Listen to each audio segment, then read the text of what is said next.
And we are We live. are live. And I have just advertised our show on Twitter, aka X. Aha, cool. So maybe two more people will come see us Yeah, now. could be. Chris Russo sent us a message. He'll be on around 7:30. Oh, just one from Wilson. He'll be on around 6:30. Hmm, everyone's busy Mhm. working. Everyone's Very busy busy, bees. busy, busy. Not me. Well, I haven't been doing work all day, but I've been resting a bit too because I got a COVID and a flu shot yesterday. Hmm. And just like every other one I got, it knocked me out the next day. It's just I don't know the I just kind of I feel like I have aches and a fever for a day and then it goes away. But what's weird, I think it only happened the last couple of times. It gives me sensitive skin for the day too. Sensitive skin. I can feel my shirt, which is so weird. I'm glad I haven't. It's hot, warm enough to have on short sleeve shirts this time. But it's like I've never been a sensitive skin person, but I've heard people who have sensitive skin say, oh, they can't stand the tags in the back. They have to get, certain fabrics. Otherwise, I, for some reason, that's what the vaccine did to me. It gave me sensitive skin for the day. It's like, ooh, it's weird. It doesn't really hurt. It's just there. Hmm. Strange. Very, very strange. But I'm okay sitting in a chair talking. So we'll It's sit in a chair and talk. yeah. You could try doing the show bare chested. Dean Haspiel. He's Hmm. famous for, well, famous. As famous as Dean Haspiel can be for posing with his shirt off. Hey, hey, hey, mind the comics. Hey, hey, hey.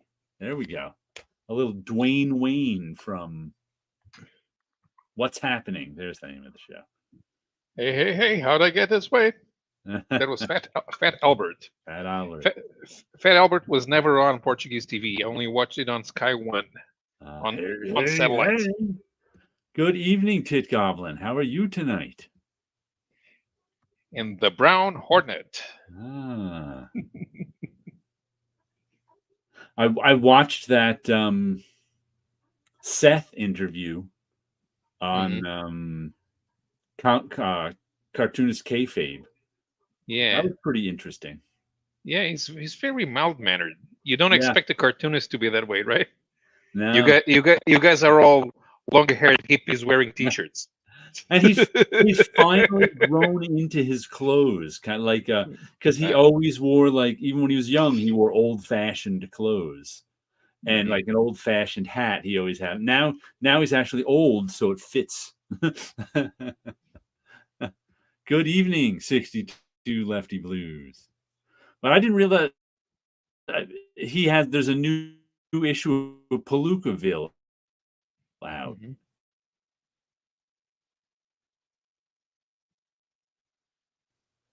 Fine. What happened? Is everybody okay? No, you were I think not. I just all of a sudden it popped up Photoshop beta verifying and it froze everything on my. I'm like, where Uh, did that come from? Stop it. Good evening, 62 Lefty Blues. I was saying. Yeah, there's a new issue of Palookaville out that I think came out in July, which I didn't know. Usually, my comic shop automatically orders them for me, but they're like, I don't know, the ISBN might have changed or something because they're now those small hardcover. Each issue is a small hardcover book, hmm. so it's not really an issue. um, and it comes with a DVD of something too, because I saw people on Amazon complaining that the DVD didn't work. Uh, well, probably the DVD didn't work because they had to find an old DVD player, and it doesn't work. Won't work for me because I don't have a DVD player. Just finished The Temple of Art. Fantastic documentary. The Seth one was great. His outlook on life and making was nice to hear. Yeah, he had some interesting things to say in that cartoonist kayfabe. I enjoyed it. Stuff about how to be an artist, you have to figure out what you like, and that kind of defines your taste. Your taste is generally what you like. I'm reading the Daniel Clow's new book, Monica. I haven't gotten that one yet either. I have to get that one since, once again, it's on the list. I wonder if it'll get an award at Angoulême. They like Daniel Clow's there.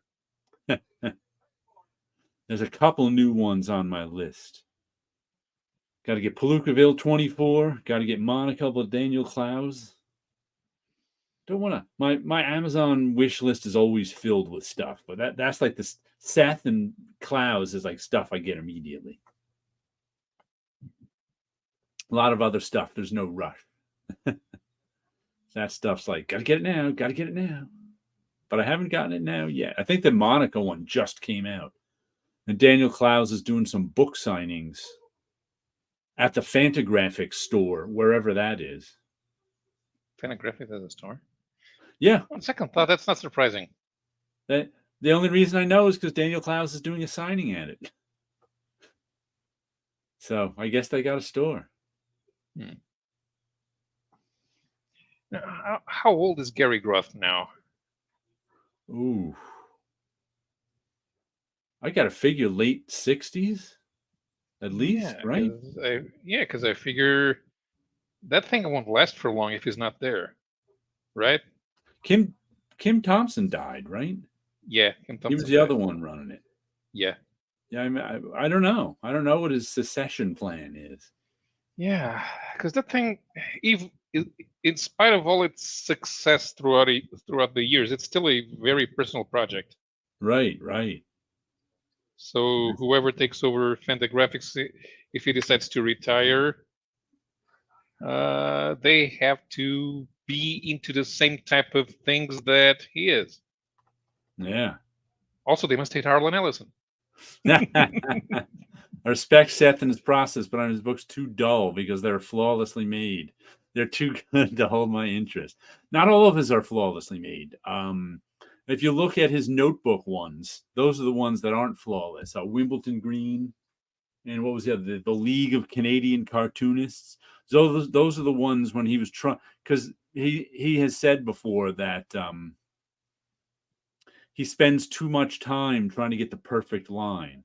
Matter of fact, for his latest project, he said in that interview, he's doing it almost all with markers and not brushes, just so he can get it done faster and more pleasantly. Because he kind of became obsessed with getting the perfect line with a brush, and it was taking him too long. And he wasn't enjoying making stuff anymore. Perfect is the enemy of good. That's what my old editor said. Yeah, perfect can be a problem. And he was right. I mean, if you're used to working on a commercial environment, you have deadlines. So, right. Is this good enough? Yes, it's done. Let's go. Yeah. But a lot of people find his stuff dull, but not me. I like it. Yeah, you wouldn't be the first person I've heard say they find Seth's stuff dull. As a Canadian, I can say I don't care for his stuff. And using colored paper. Okay. Not compared to Chris Ware. Chris Ware I find depressing. I finally made it through Jimmy Corrigan's Smartest Man on Earth 1 or 2 pages at a time. Yeah, I got to page 4 and I gave up. I had the book for years, tried reading it. I just don't. When I read it, sort of like a Sunday comic strip. It was, read 1 or 2 pages a day. It was much better for me that way. Because he's one of those guys I really think I should like. Because I like everybody who's like him, but I've never 100% gotten into Chris Ware. Though that book, that giant like artist edition Chris Ware book is really nice. That they discounted all the way down to $30. It's like artist edition size, and it shows his whole process and original art and stuff like that. It's real, very, very cool. I forget the name of it, but it's like, what is that name? Building Stories or something like that. I just couldn't buy that one. That was the one where you unfold and make it into a building somehow. Hmm. I don't know if you've The, seen. I was like, I I can't haven't do seen it. it. I can't. That's too gimmicky for me. What do I do with this building after I build it? Does it fold back into the book? I don't know. Uh-huh. Oh, it's like that Tom Hanks movie. The robot turns into a building. That sucks. Seth said he's using colored paper to force him not to use whiteout. Oh, that's right. He used it. He used a light beige paper. That's what he said too. Right. So he couldn't, because that's what he said he'd do in order to make. He could ink it pretty quickly, but then he'd have to go back in with whiteout to make it perfect, and then more ink, and then more whiteout. So he was spending too much time trying to make his line perfect. That's why you need an editor. Even if you're working for yourself, you need an editor. Somebody who says, this is good enough. Go do the other thing. Well, you can figure that on your own too, but not always. Yeah, I mean, there are things. Is being too critical of himself in areas that are not productive to getting a work finished. And you have to think that if you're trying to make money off of your art, you need to know that you need to finish it sometime.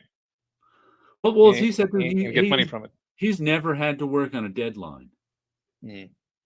because his books are just finished when they're finished. And he said, who was it? The guy who runs Drawn and Quarterly, Chris Ovalaros or something like that.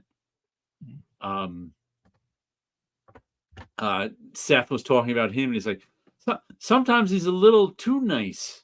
It's like, I finally finish it, I send it in, and he says, good, and that's it. No, but he said he was talking with some of the other Drawn and Quarterly guys. They like, yeah, he just if Chris just likes your stuff, he just lets you go and likes what you hand him. I'm like, I understand that. He doesn't want to put himself in the middle of your process. Mm-hmm. Mm-hmm. You know, it occurred to me now that Hey Kids Comics is finished, I need to lobby for it to be published in Portugal. You know that there's never been we've had Howard Chicken in Portuguese in Brazilian editions, but Howard Chicken has never been published in Portugal. And I would like to do it. I just don't have the money. Well, you'll have to go. I'm in some Howard Chaykin group on Facebook that Howard Chaykin comments in all the time. So go to that group and say, hey, when are you licensing the book to Portugal, and how much will it cost? Yeah, I'd like to license your book. I have zero. I have $0. I haven't even figured out how to pay the printer. Kickstarter, or whatever the European equivalent is. Yeah, I'm not sure Kickstarter works well here in Portugal. I mean, the things that you do on Kickstarter, they are overpriced. Oh, you don't have to tell me. I'm the guy who bought the $84, $30 book. Yeah, and you can't have overpriced. I mean, there's overpriced stuff in Portugal. I mean, the George Best books with adapting Dracula and Frankenstein, they're expensive. Barry Windsor Smith's Monsters, that was expensive. Yeah. Although, given the number of pages, it isn't actually expensive. But either I do it. If I do 3 6-issue volumes, I'm not sure that I'll have enough readers for the second and third. So you got to do it all at once. Good evening. Yeah, and that would have to be a 400-page massive Hey Kids Comics. I don't think that would sell well. We need Hey Kids Comics, the annotated edition. Ooh, that would be neat. Yeah, but it's actually more entertaining if you don't have an annotated version, if you don't, you can try to figure out yourself. There's a list somewhere saying, okay, so this character is that character. But I don't think. a lot of them are mishmashes of characters. Yeah, yeah, So I wouldn't make I'd make the annotations casual, yeah, sort of like yeah, the stuff that was and I going don't on in think my that head. shake.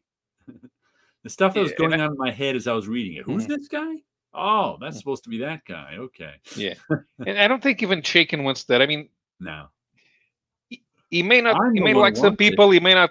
He may like some people. He may not like some other people. But I don't think he wants to name any names. The That was the point of doing it like it is.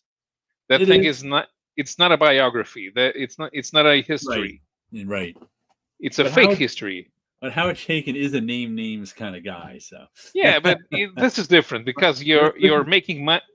this is If you're creative. making money out of out of Finnegan possibly libeling somebody, Really good because if you appendix. come, yeah, I mean, if he comes right out and says that Gil Kane used to steal art from Marvel, the Marvel Comics bullpen, uh, well, Kane's dead, but Yeah. That no one's alive just about to make his comics now. I'm not sure how much mhm. libel there would be. Still, why do it if you can do it like this and You're it right. still comes out He as a, wouldn't want to do it. The Sherlock yeah. Holmes fans would want to do it. Mhm. Yeah, and think about this. If you were doing an actual history naming names, you'd have to do it in chronological order. Yeah. So you couldn't have told the story as it was told. Ooh. Hey They're Kids jumping through time. Comics, the chronological order edition. Oh no Whoa, no we got no no all no no sorts of no. ones. I don't think it makes more sense if you read it as a trade paperback than if you read the individual issues. I found it made more sense as the individual.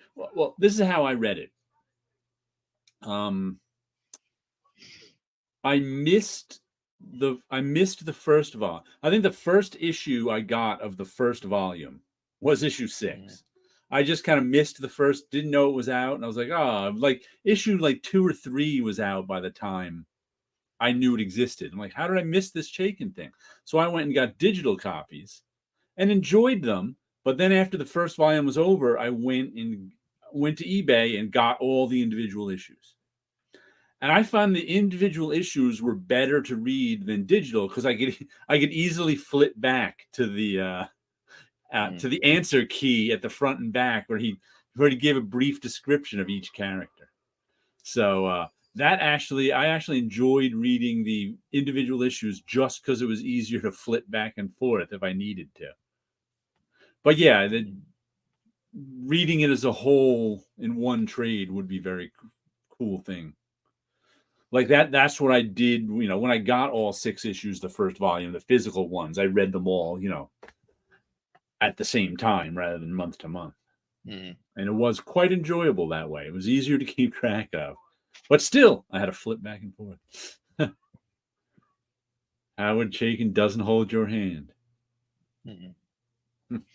And then maybe I could have a nice, if I publish that, then I could have a nice Chaykin library. I'd get American Flag on the bookstores finally, and get the 2 Times Square novels in a single edition, and see what else could I get published here. I don't know. American Flag has been out of print over here for a while now. Yeah, they haven't printed that one since, like, I think I remember like someone put out a hardcover edition maybe 10 years ago now, and I don't think it's in print anymore. But yeah, he's got a body of creator-owned work, that's for sure. I think there was supposed to be some new Black Kiss edition coming out too, but I haven't been able to track down what it is or if it's coming out. Yeah, nobody's gonna bet an eye if Black Kiss was published here. Yeah, it's just it's an erotic comic. Okay, it'll fit right in. Yeah, we don't have anybody waving crosses outside the comic book stores. Bend the smut. We don't.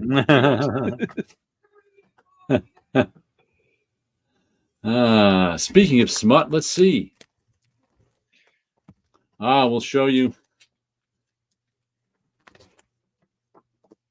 Hellbot,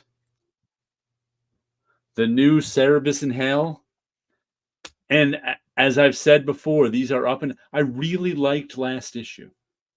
Last issue of this was really good. This one is nonsensical. Once again, we've gone from good to nonsensical with Cerebus in Hell.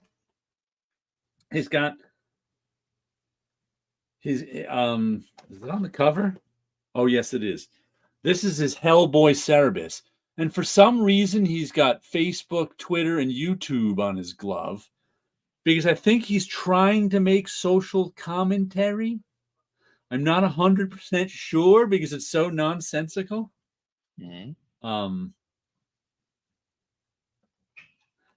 And this is the theme of first he starts with look, there is no such thing as a secret origin of Hellbot. You're way overthinking this. Let me show you. It's word association. What's the first word that comes to your mind when I say Charlottesville? Nazis, Nazis, Nazis, Trump Nazis. See, you got a thing for Nazis. Don't shoot at Hellbot. All you'll do is put a big hole in your laptop or cell phone. You're getting angry at a mirror because it's telling you what you look like. Still don't get it, do you? And I'm like, see, telling us that the people who were protesting Nazis are Nazis? What? Then he's Nobody got even remembers. Nobody even cares about Charlottesville anymore.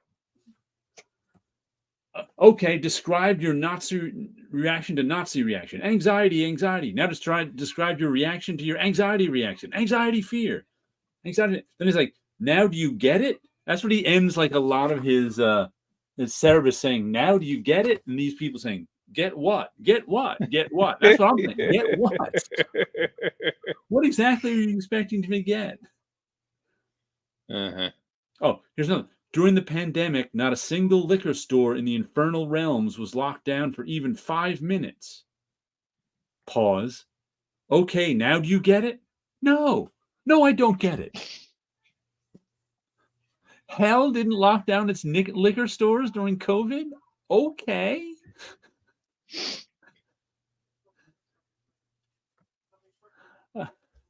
There's Wilson. Good evening, Wilson. Hey. Good evening, my friends. How are you guys doing tonight? I am being baffled by the latest issue of Cerebus in Hell. After really liking last issue, he's got a Hellboy issue where I think he's making social commentary, but I'm not sure. Okay. He keeps ending panels with, do you get it now? That's what Cerebus and Hellboy says. And me going, no, I don't get it. I'm completely lost at what you're trying to say. Okay, so you say you have zero tolerance for anxiety, fear, hate speech. Definitely.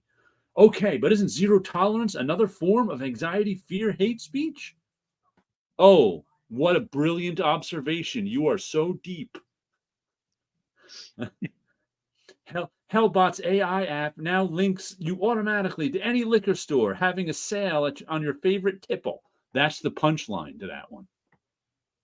What? That's the punchline? That's the punchline. Okay. So I do not. I think he was trying to make social commentary on how zero tolerance for hate speech is wrong. But it wasn't exactly deep social commentary. It wasn't anything anyone hasn't said 1,000 times before. That's like page 1 of social commentary. Right. The rest of us are on page, 70. Yeah, the closest thing I could imagine he's trying to say is that our social media is listening to us and they're just giving us ads for what's the closest liquor store. No, targeted ads. That's the only thing I could get. He had an earlier one where he said that in the infernal realms during COVID, not one liquor store was closed for more than 5 minutes. Don't you get it? Do you get it now? I'm like, no, I don't get it now. They didn't close the liquor stores in hell. I don't get it. Yeah, Do liquor stores in hell ever close? When do they close the liquor stores in hell? Or was he really talking about our world? Ooh. It's just amazing how I can like the issues before this so much. And then just this one is just like, what?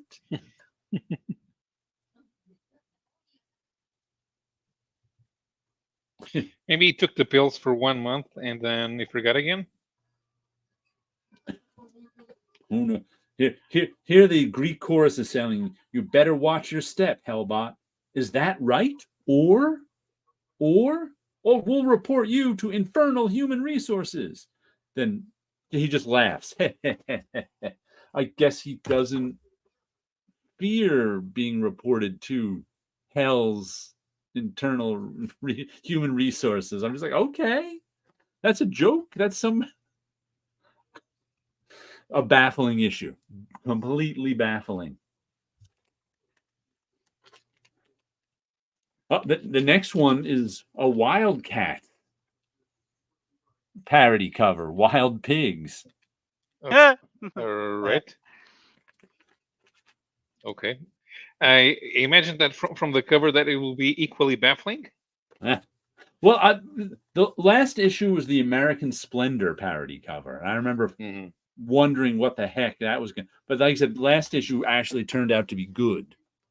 You know, they got to give me a good issue every now and then, so I keep buying it. So just to inform and this is pardon me, copy 970 of 1420. So the print run is 1420 issues. Not exactly a massive amount of fans.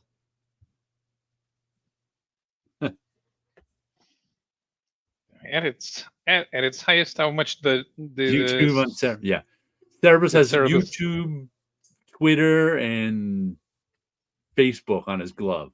You're trying to understand an old man, crazy man's folk art ramblings. I am a religious nut, old man, crazy folk art ramblings. He's such a nut, he invented his own religion. I don't know if he has a name for it. He just pulled all the stuff he liked from Christianity, Judaism, and Islam. Maybe he has a Xenu character. Instead of cherry picking one religion, as most people do, he cherry picked 3 religions. I guess that makes him liberal. Did you get to the comic shop this week, Wilson? Nope, I did not. I did get closer to it than I normally do, but I was not able to stop and pick up any of my books. Did you get comics from eBay? No. Did I get comics from eBay this week? I just remember I saw you opening things in your TikTok, but I don't know if they're new or old. Oh, no. Those are old. I have so many old videos of unboxing that I have yet to actually edit. I was creating content. I was creating content for a platform I didn't know existed yet, so to speak. I wasn't sure what I was going to do with it. Was I going to go on YouTube? Was it going to be Instagram? Whatever. So one day I just put up the my art. I'm pointing this way. My art desk on this side. So I had put my camera above the desk, the art desk, and I just started opening packages because I was getting a bunch of stuff in. And I said, "Oh, this might be interesting for content. I'll figure out how to edit later. Right now, let me just record." And I taught myself later how to edit. So a lot of the stuff that is now popping up onto YouTube in long form is one of those videos. And then I learned how to edit to make it short forms for other platforms. And then I'm learning how to basically make one file, edit it a certain way, and then upload them all to the same platforms.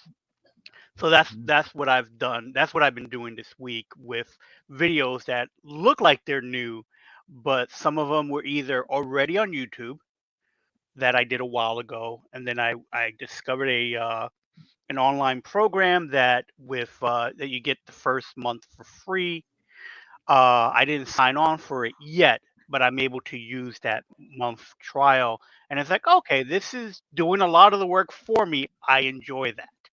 So I'm that, and it's like, okay, So that's what I've been basically testing out. Is pretty much I started recording it, and like I said, I'll figure out how to edit it later. Now I know a little more about editing, and um, and looking at older videos, it is funny how one I realized where it was when I did it, obviously at home, but I mean time frame, Right. and certain things that I promised in the video that I never ended up doing. So it was just kind of funny in that respect. So there are new things popping up, but they're new content that was recorded a while ago. Ah, okay. Hmm. Cerebus, but Ripclaw is just a government ripoff Wolverine. See? Do you see? That'll be the Wild Pigs. Seems like there are two Dave Sims. He didn't even get Ripclaw right that second time. Crazy Dave Sim and crazier Dave Sim. One is clever, one is incoherent. Did the New York flooding ever calm down? It calmed down the very next day. It Yeah. was one of those things that yes, we do get bad floods, but um, that was what, Thursday or Friday. By Saturday, I was in the city, and it. I went to a couple of street fairs, and I took the subway, and it looked fine. They cleaned it up pretty quickly. It's just that when it rains that heavy, we get it bad because New York is built over a bunch of streams and rivers, and they Yeah. flood, and the whole city floods quickly, and the subway floods fast. But we've been through it before. I remember we've been through it with snow, where the snow will shut down the city, and you can't get into any of the public transportations. But That was a particularly bad storm, too, because I think it was like a month's worth of rain in an afternoon. yes, I'm not So, saying that it wasn't bad, but it was like right. it was bad. But by the next day, things were running, and you couldn't even tell outside. Hmm. Also, I was in mid Manhattan. A lot of that flooding was lower Manhattan, but Yeah. again, subways rode fine and couldn't really tell. Maybe you could tell in other parts of the city, but not the Oh, I'm ones you were in. Yeah. not the ones I was in, and the area of the Bronx that I live in. We're highlands, so to speak. So I know there were places that flooded. There is something called the Bronx River Parkway, and that's a parkway that runs right next to the Bronx River. That whole thing became the Bronx River, so Yeah. that was flooded for a little while. So yeah, it was bad, but it was more of an inconvenience for about a day. Hmm. And here's what Paulo and I were talking about a little bit before we came on. I got the new Detective Comics facsimile. What issue is this? 140, the first Riddler. First Riddler, and And he's on the cover. he's Sometimes the on the first, cover. sometimes first appearances they just aren't there yet. Right. I'm And this was a $5 comic. I still didn't buy the $7 Detective Comic on facsimile. I just couldn't bring myself to spend $7 for an old. And I only read the first two stories in it so far. Uh, the first Riddler story, which it surprised me. It surprised me that the Riddler got away at the end. Uh, I don't know if he got away with any money or anything, but at the end of the story, the Riddler like outsmarted Batman and Robin. They escaped the bomb he tried to kill them with, but he actually made it away. I was like, oh, interesting. Well, And then was it was what was cool that? about was cool about hearing that. I never read that issue, Yeah, but I do that's know what from that the time period. I'm guessing that's where it switched over to the really into the Silver Age. I'm this. guessing No, this is 1948, so we're 40. still Oh wow, okay, because early. That's what it because says in here, I think. the early books usually the villain either dies Yeah, 48. or gets captured, and I think maybe around that time they stopped killing the villains at the end Yeah. to bring them back.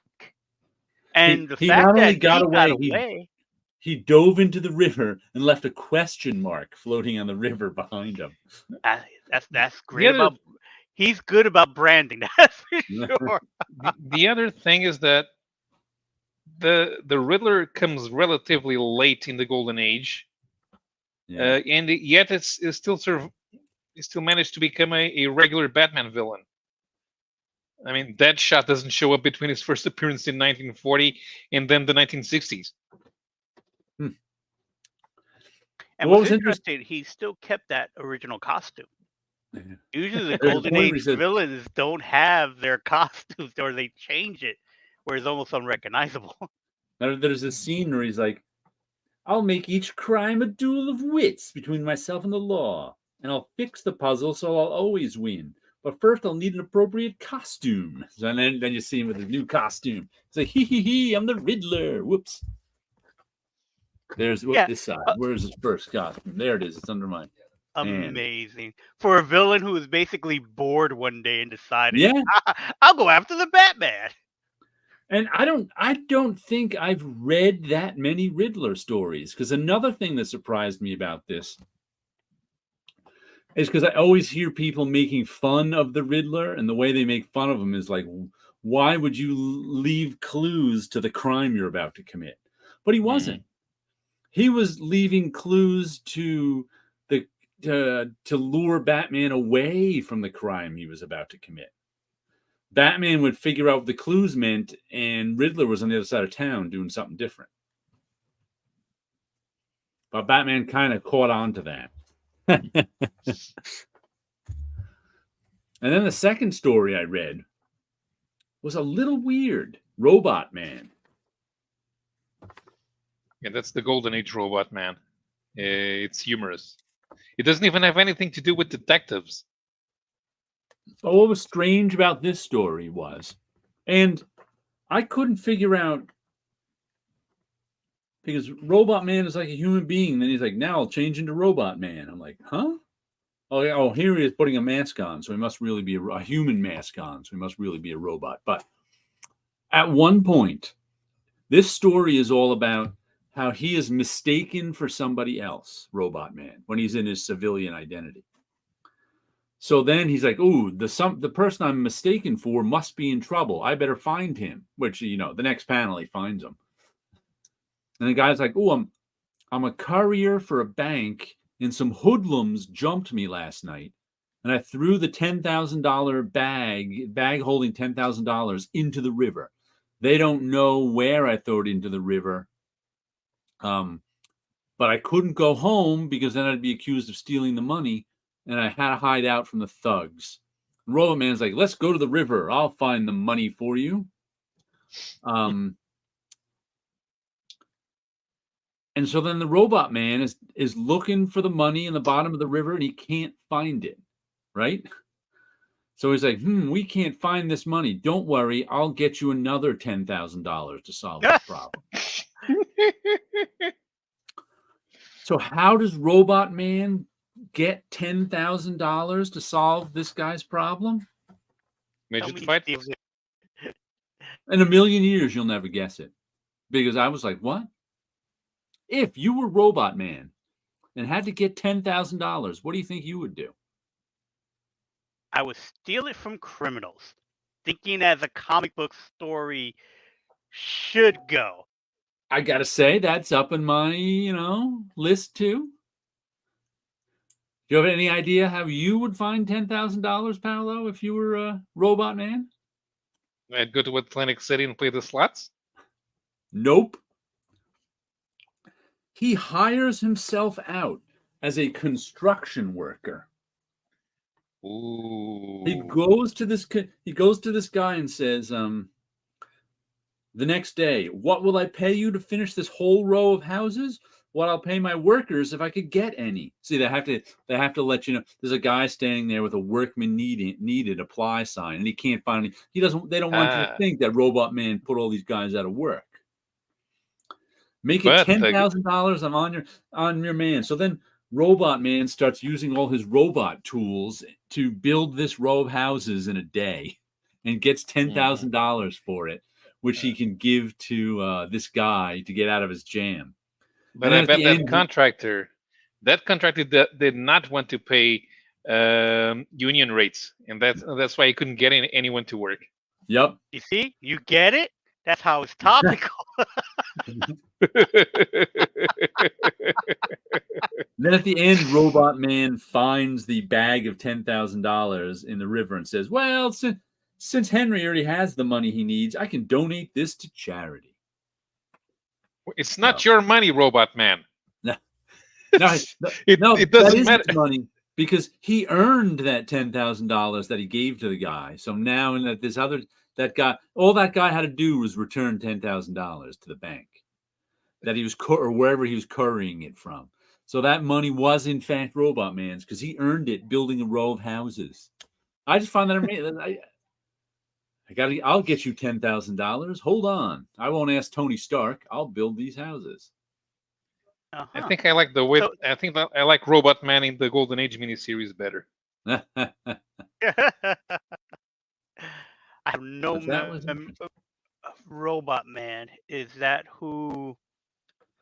Who is he in the currents then? Is he Doom Patrol? Guy, is he? No, it's not the same guy. No, not the same guy, but the same name, right? Yeah, that's not Cliff Steele. Okay, but is that who Cliff Steele replaces? I guess in the sense of like how Blue Beetle had replaced the older Blue. Yeah, how Ted Cord replaced. I don't think they ever said that this Robot Man is in Earth 2, but he kind of is. Okay. Yep, 48 it is. An avant-garde cool costume for 48, yeah. This is reminding me that the Golden Age comics were written by very young men and boys. Doom Patrol, right? That's where Robot Man is from. They probably just wanted to keep the IP, so they're like, we'll keep going with Robot Man. Right, that's what I thought. Because there was also a comic strip, I think, called Robot Man. That had nothing to do with superhero stuff. It was just a cartoony robot creature. Yeah, but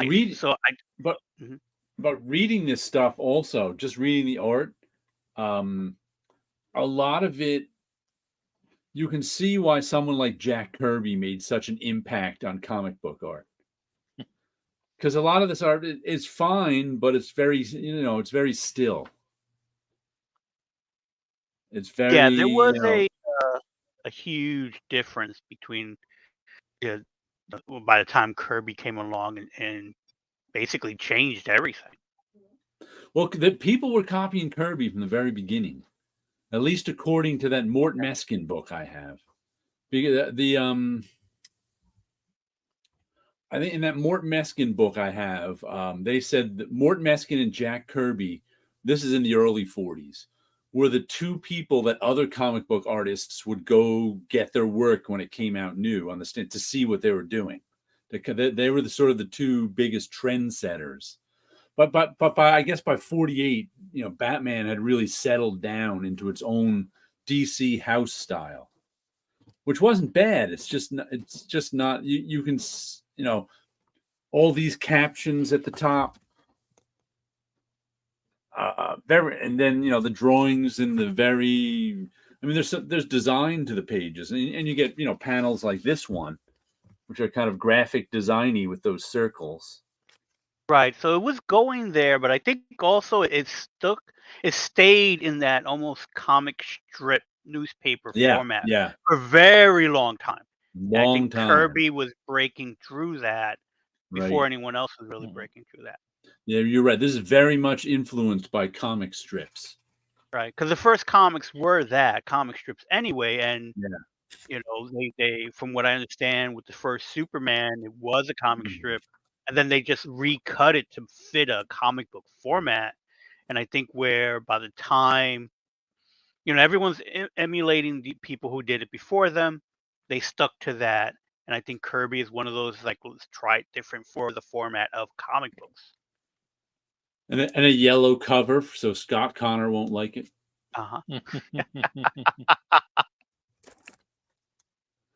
Hey, if the cover is yellow, it just needs some gorillas. Purple gorillas have to be specific.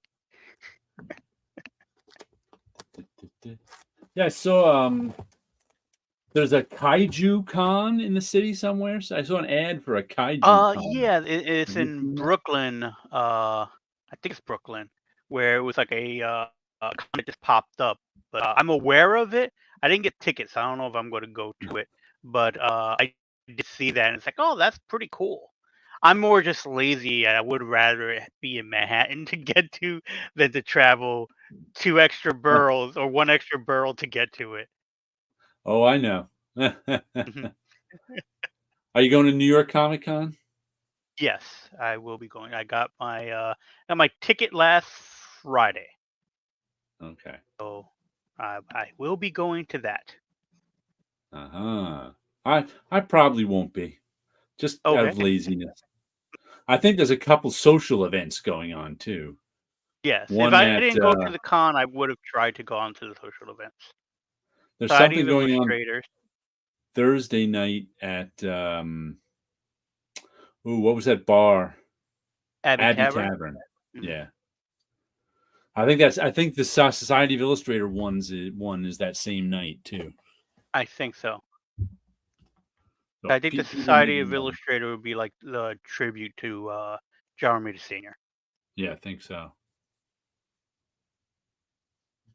But then you'll all go to a bar, a bunch of cartoonists in a bar. Typical. Yeah. Getting We keep some 37 tradition alive. cartoonists. Yeah, I think one of the comics I saw you opening up was Shogun Warriors. Ah, yeah. So I found on eBay the whole collection. It was only 20 issues, maybe 24. I don't remember what it is off the top of my head. Um, and the show, for those who don't know, Shogun Warriors were based on a toy line. And the toy line pretty much had 3 various robots who were their own IPs in Japan. Right. And so very similar to like Mego, who licensed so many characters, this company licensed these robots and made them to toys, and they're big 2-foot size toys. Right. And in the series, like they had like little rockets that shot out and like a fist rocket and things like that. So Marvel did a comic book series with them. And what's funny is that series ran either right before or right after the Godzilla series. Same creative team. Herb Trimpe, and who was writing it, name escapes me at the moment. But it's the same creative team for Godzilla was on Right. Shogun Warriors. The Shogun Warrior toys also had Godzilla, and yet in the comics they never crossed over at all. It's one of those things where it's like, the Hulk was on CBS and so was Spider-Man, and there was never a crossover, and they were at just about the same time. And there was no, so it was like these missed opportunities. Was Mensch the writer? Doug Mensch? I believe so. Okay. He very well could have been. He's a solid writer. I liked his Yeah. stuff. He So was the writer on Gene Day's Master of Kung Fu. oh, that's right. Mm-hmm. So I happened to get them all because over the years, that was right before I was really collecting comics. So those series only lasted a couple of years. So I ended up going back to get those. Mm-hmm. Let's see. First Saturday at it's Amadora, Paulo? Yeah, it's our con at the end of the month. Ah. His car is dead. You're a car guy. Your My car- car's not supposed to be dead. my car's on life support. Ah. I'm not going to fix it. The costs more to fix it than its retail value at this stage. Okay. What kind of car is it? You have no frame of reference for it. Oh, It's right. a European. It's a European A segment, so it's smaller than the Kia Rio. Uh-huh. Oh, one of those small European cars. And the other facsimile I got this week is Vampirella #1 magazine, Mm-hmm. which it's also, I just noticed it was a second printing also. It said in here, which originally came out in 1970 or something. Vampirella #1, 1969. Is that the one that has Frank Frazetta's granddaughter writing? No, this is a facsimile of the first Oh. first Vampirella. Matter of fact, I just noticed it says second printing February 2020. So they must have reoffered this or something. Because it showed up on final order cutoff under, I think Dynamite puts it out. Most likely Dynamite. it's Dynamite. They have the license. Actually, I think they own the character. Is that done in comic book format or magazine format? This magazine format. Oh, It okay. was one of the Warren black and white magazines. But I've never read Vampirella before. I read one miniseries like last year. That was like the first time I really read Vampirella. So I didn't know what she was about. And this is a weird. It said in the description, I remember when I Rosetta homage cover. So I don't know if this is a new cover or not. Because inside it says cover by Matt Dimasi, Dimasi, but it's got Frazetta's signature down there, and it's done like a mosaic. I'm like, did somebody do a mosaic of one of Frank Frazetta's covers, and then they I put believe it that on? particular artist does mosaics because I've But, seen that kind of work before. I don't know well, why Frazetta's signature would be on it. yeah, and if it's a facsimile edition, why would they have a? I wonder if there's a. Pardon me, it's a replica edition. Yeah, I can't quite figure out why that cover is that cover. I would bet there's there are multiple covers, and that's the one you happen to get. Yeah, must be. Inside, it says Vampirella #1, 1969 facsimile edition. And on the back, it says replica edition above the UPC. So I'm like, which is it? But I didn't realize that Vampirella is only in one story in this. And it's one short story. It's like 1, 2, 3, 4, 5, 6, 7 pages. And then she sort of pops up like the host in a horror book, where she's just introducing the other stories. I never knew that, but I never knew her origin either, which was that she comes from a planet where all the water is like blood. So what we call blood on our planet, they call water on their planet. And somehow that made them evolve into vampires. And then their planet was drying up in a huge drought and things were going wrong. And some astronauts, spacemen, earthlings, I guess, landed on her planet. And she was in bat form and they took a pot shot at her. So she's like, now I'm going to get these guys. And so being that she can turn into a bat, she's got all the vampiric powers. Why? I don't know. And so she, of course, goes to bite one of the guys in the neck. Why would she bite one of the guys in the neck? I don't know. But then she's like, ooh, he's got water in his veins. So then she proceeds to drink the water in his veins. It was just so weird. It was drawn by, who drew this one? Tom Sutton. Forrest J. Ackerman is the writer, and Tom Sutton is the artist. And we get some real cheesecakey stuff in the first couple of pages.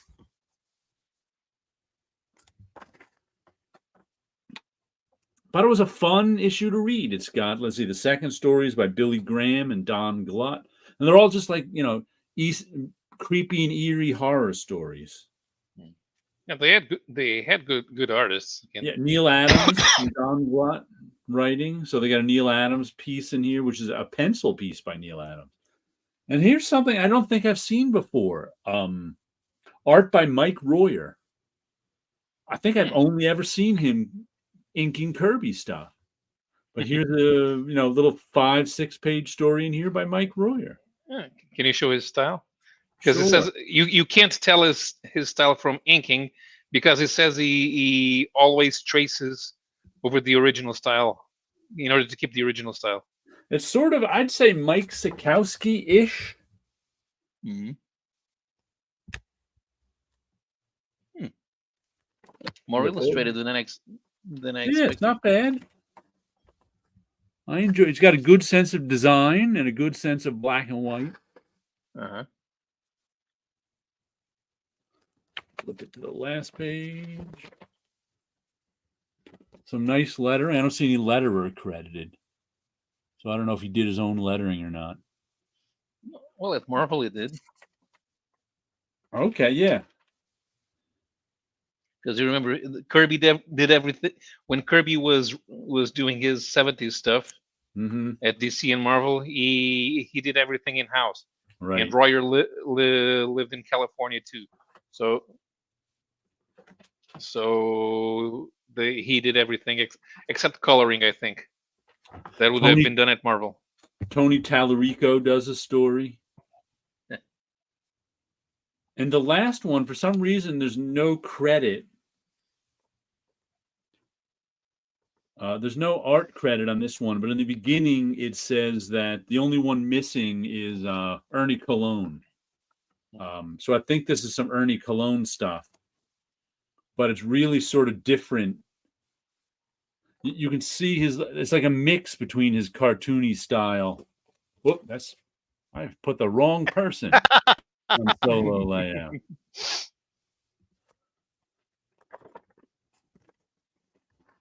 There's the Ernie Colon stuff. And like in this little girl running up, this little girl, especially in this little girl running, you can see a little of his cartoony style. Yeah, but for the rest, it looks typical Filipino. Yeah. And he uses like gray tone in a loose way.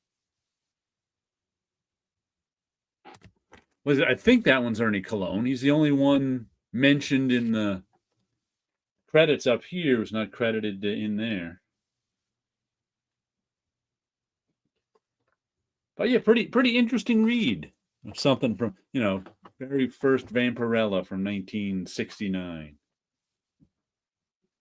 And here's an ad for Hal Foster Prince Valiant books. Like, I don't think I ever saw those. $4 for a 128 exciting pages. Not bad. And there's lots of old ads in these too. All ads for all the Eries and Creepies, ads for famous monsters of Filmland. All sorts of fun stuff. I think they might have had ads for the monster models. Yeah, there may be some of those in there too. Captivating comics about fantastic females.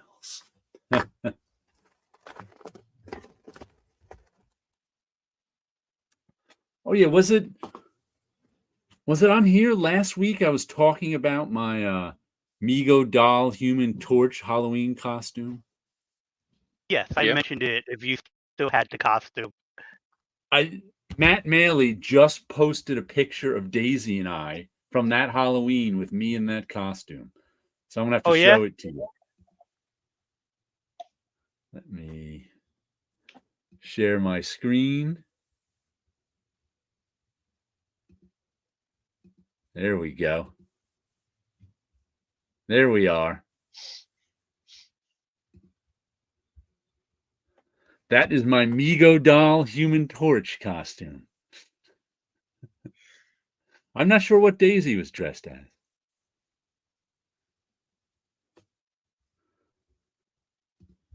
Let's zoom in a little. You might have just made something up, I guess. Yeah, she probably just made something up, I would imagine. Yeah, I don't recall if she was supposed to be anyone in particular. She just liked making wings and things. Yeah. Oh yeah, Mego doll Human Torch. I just found that a fun coincidence that Matt posted this picture today. I was like, oh, I'm gonna have to show that. Did you have to sew anything, or was that modified from a pajamas? That is modified from sweatpants and a shirt. sort of like a green turtleneck, long sleeve T-shirt kind of thing. So there was Okay. not sewing going on. It was a fairly easy. It was one of those easy costumes to make once I got the idea, and then just had to get some black and yellow paint and paint over, paint all those lovely Human Torch flames, just like on Amigo, which were as crudely done as those ones are there. Exactly. I figured I'd just show that to you guys because it was funny. I don't remember that. I have some pictures from that day, I think, but I don't know if I have that one or not.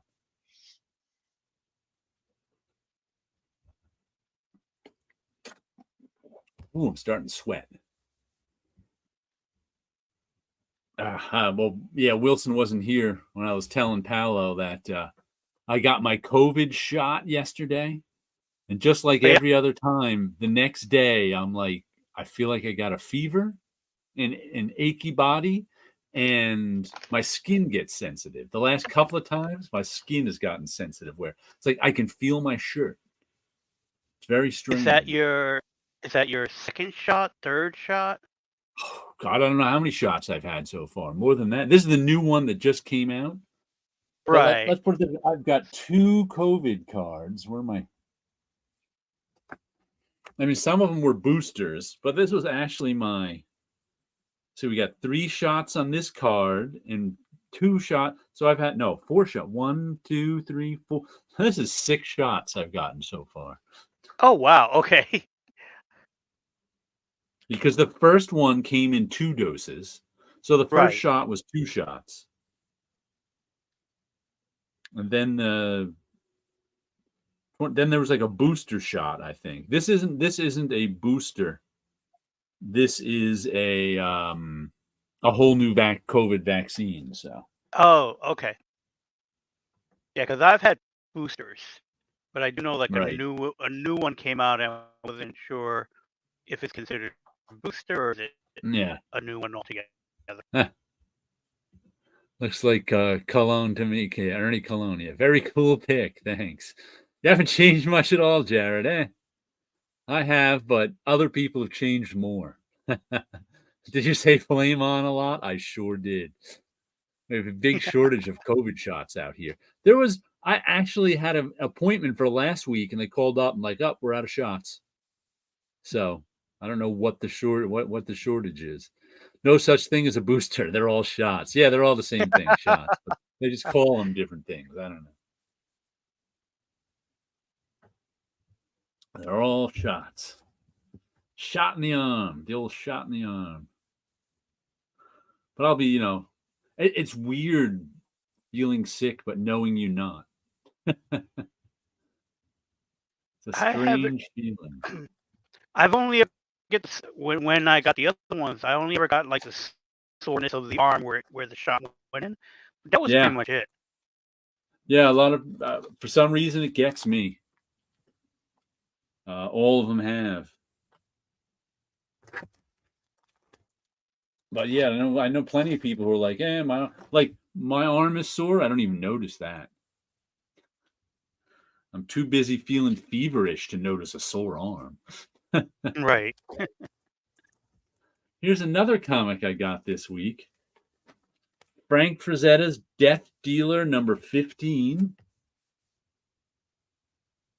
And it turns out this is the last issue of the series, which I'm kind of glad for because the last couple of issues haven't thrilled me. Well, this issue was a nice wrap up to a nice end to the story. They have this big long war going on for the last 5-6 issues. And the reason I usually don't buy corporate owned comics is because you never know who's going to be on them. And you know me, once I put something on my pull list, it's hard for me to get it off because I'm just like, I'll keep getting it because it's like the creative team is completely different than the one that started, which I liked, which, explains why I didn't like the last couple of issues because the artist is okay. He's just not as good as the one who was in the earlier issues. But I have to say, this particular issue, they wrapped up the story nicely, and I liked it. So they went out. But I was going to take this off my pull list when this story ended anyway. So I'm glad now I don't have to take it off my. But there is also, since they're ending this series, but they're coming out with, I think this is real, Death Dealer 2099. Fantastic.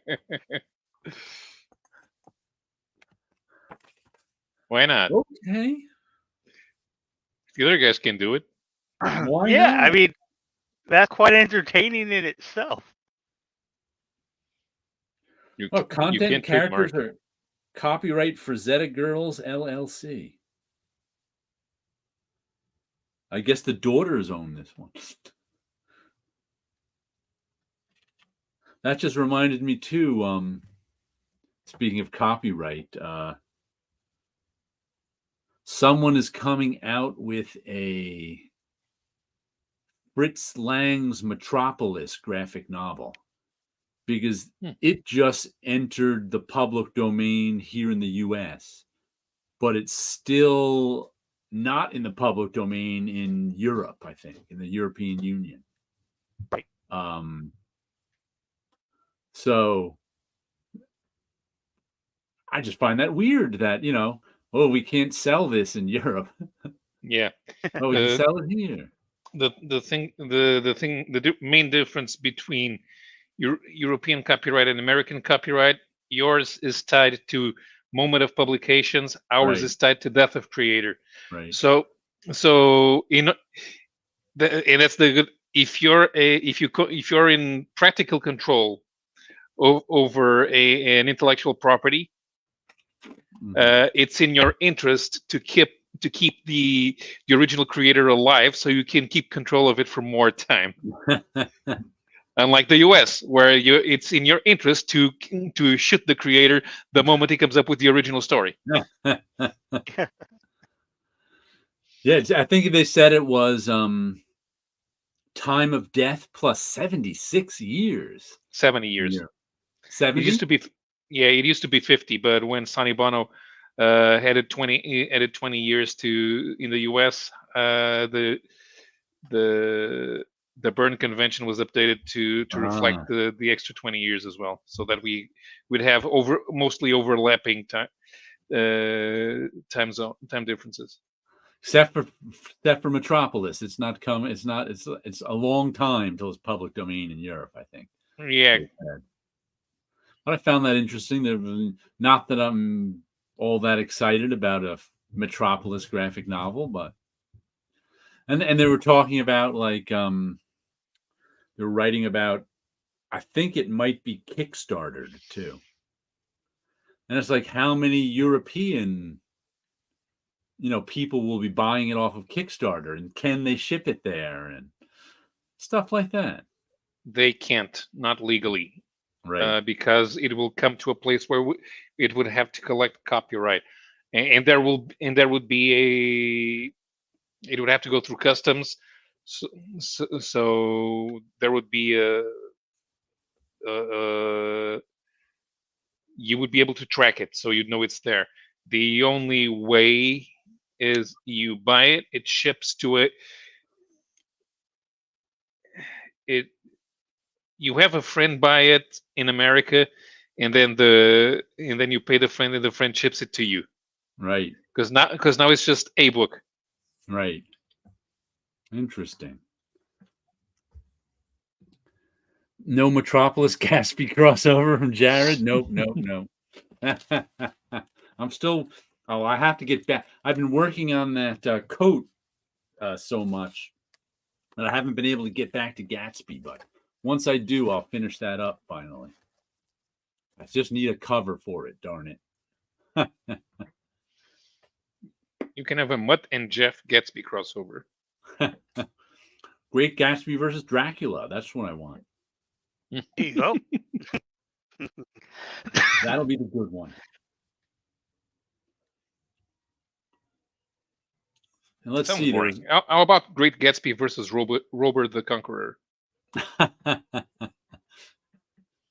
Let's get all of the Jules Verne characters in there. Great Gatsby and the Three Musketeers. We need a time machine then. Yeah, I think the Time Machine's in the public domain as well. I believe so. Metropolis. It's funny how with copyright and stuff like that, how they work here in the States, where things are in the public domain, and at the same time they're not. Like King Kong, the book is in public domain, and then the character kind of isn't, but is really weird. And because there've been so many incarnations of it, it even got to the point where the studios that made the 70s King Kong movie attempted to sue Donkey Kong video game. Oh, yeah. And it turned out, while they were looking into who owns King Kong, it turns out that the law that they used to make the 77 movie, they try to use the same law that gave them the ability to make the 77 movie, but say they can't use that law for the video game, which obviously had nothing to do with the video game had nothing to do with King Kong at all. It was just a name Right. that they liked to use, the Donkey Kong name. And then it turns out they found out through all the paperwork, and it's like, oh, you technically don't own it either. So, you can't use the law in your advantage and then use that same law to stop this company from making their video game. That reminds me, I think the same thing happened with the song Happy Birthday in the last few years. If you remember, somebody owned the copyright to the Happy Birthday song, which everybody sings at birthdays, which was written in like 1873 or something. And Right. that's why you'd never see that song sung on TV or movies, because they have to pay a lot of money for it. Or in places like restaurants.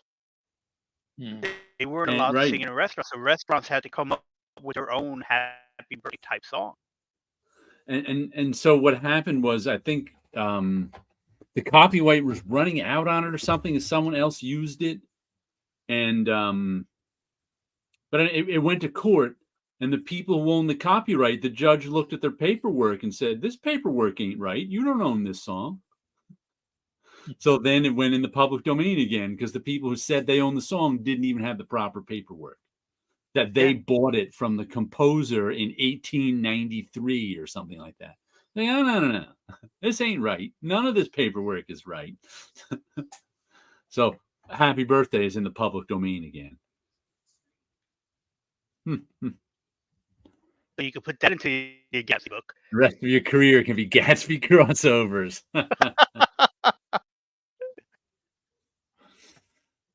Bugs Bunny and the Great Gatsby team up in, I don't know, probably some sort of race I would want to see them in. Something to do with cars. 1920s cars. Bugs Bunny and the Great Gatsby against who are Dick Dastardly and Muttley in a wacky races situation. Mm-hmm. You should look up the story of real life spy and womanizer Porfirio Rubirosa from the Dominican Republic. Don't think I've heard of him. Yeah, that guy made James Bond look like Mr. Rogers. And he was real. Wow.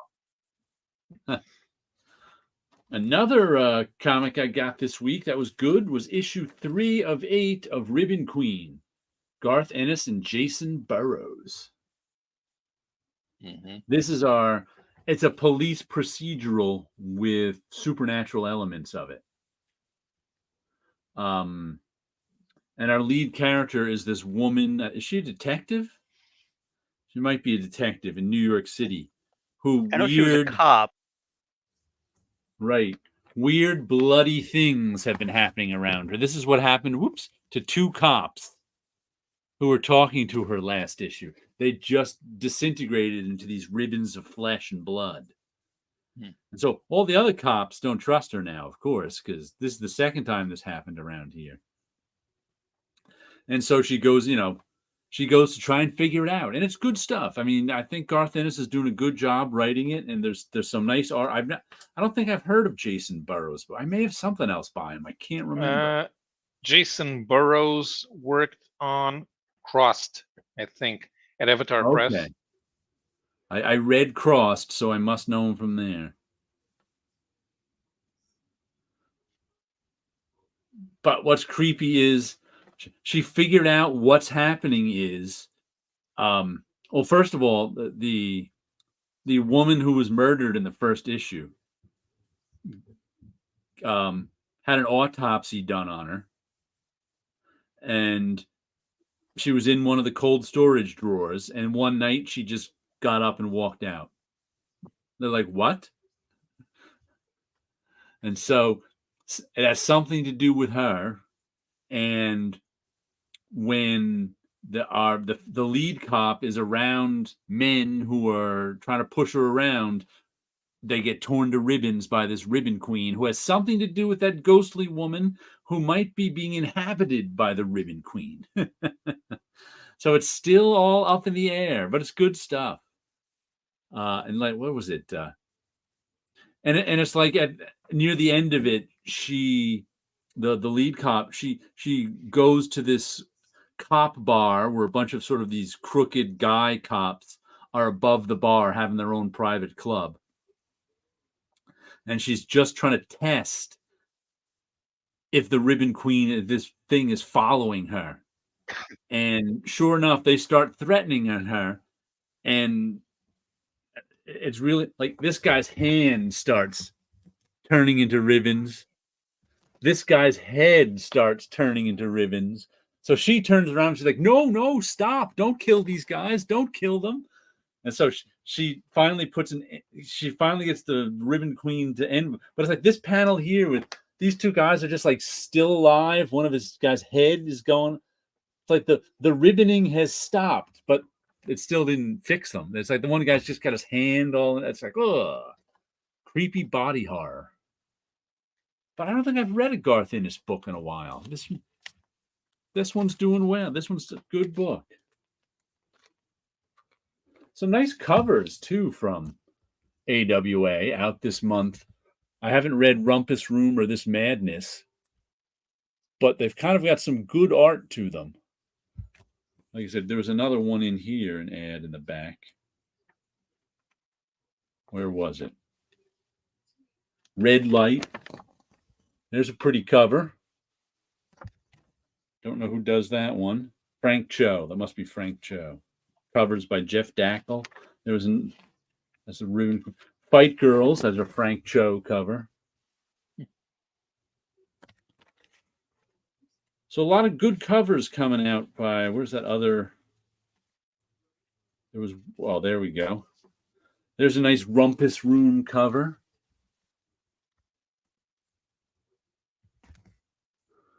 So I got to say, I'm impressed with I'm impressed looking at the Madness. There's another.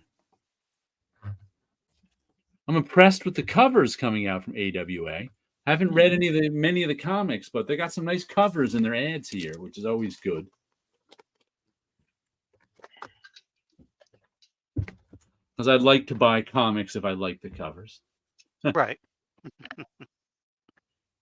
It's always better that way. Oh, what do we have here? Burroughs did Moore's Providence, too. Do you like Burroughs' art? Yeah, I liked it on Ribbon Queen here.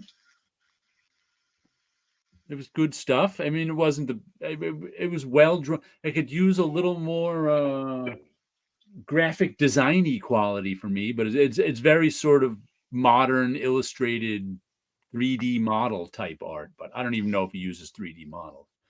Greetings, fine gentlemen. Today we are two. My daughter is drawing next to me. She had a long nap during the afternoon and can't sleep yet. Oh, hope you two are doing well. She just asked me, what are those funny Jedi Masters you were seeing on the tube, Dad? Jedi. Yes, they are Jedi Masters. I am of the dark side.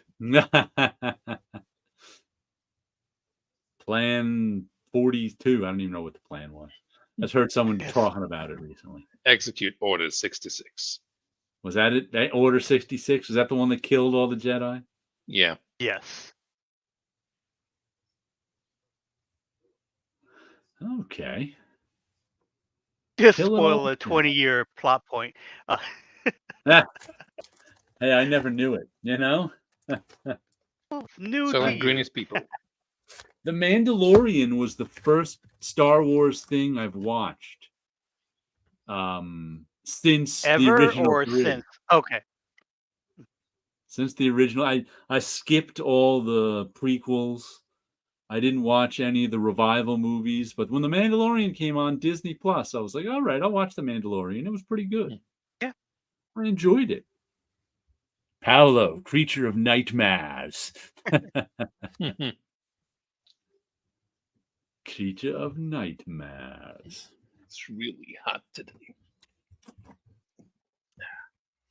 Let me ask you this: you're not going to New York Comic Con as an exhibitor, right, Wilson?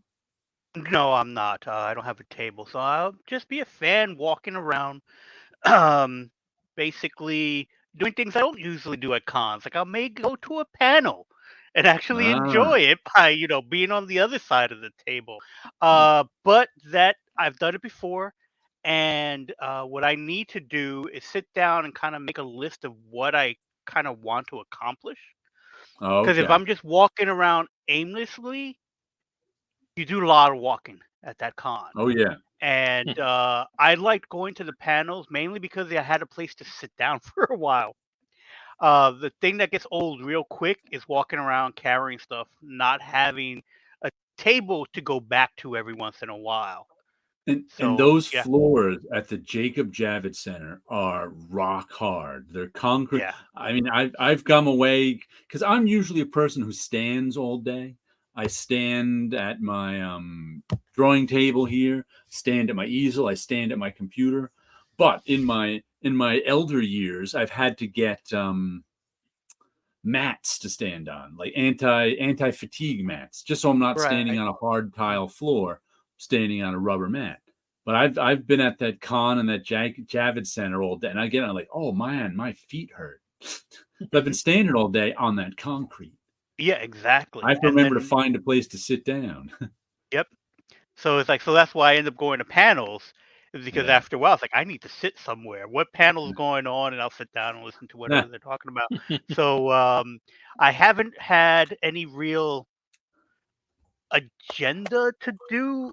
I was toying around with the idea of maybe bringing one of those Marvel portfolios Mm-hmm. that I have and get some of the artists to sign them. Okay. So I have to check to see if those artists are going to be there. Yeah. And so I was thinking of doing something like that. But I basically was mainly going just to see people that I haven't seen in a while, and to go to any of those after party events, Yeah. just to again mingle with people that I haven't seen in years in some cases. Right. I usually go there for the social event because it's a social event when I go to. But like I said, I'm Right. probably not going this year. But Bad Idea will be there.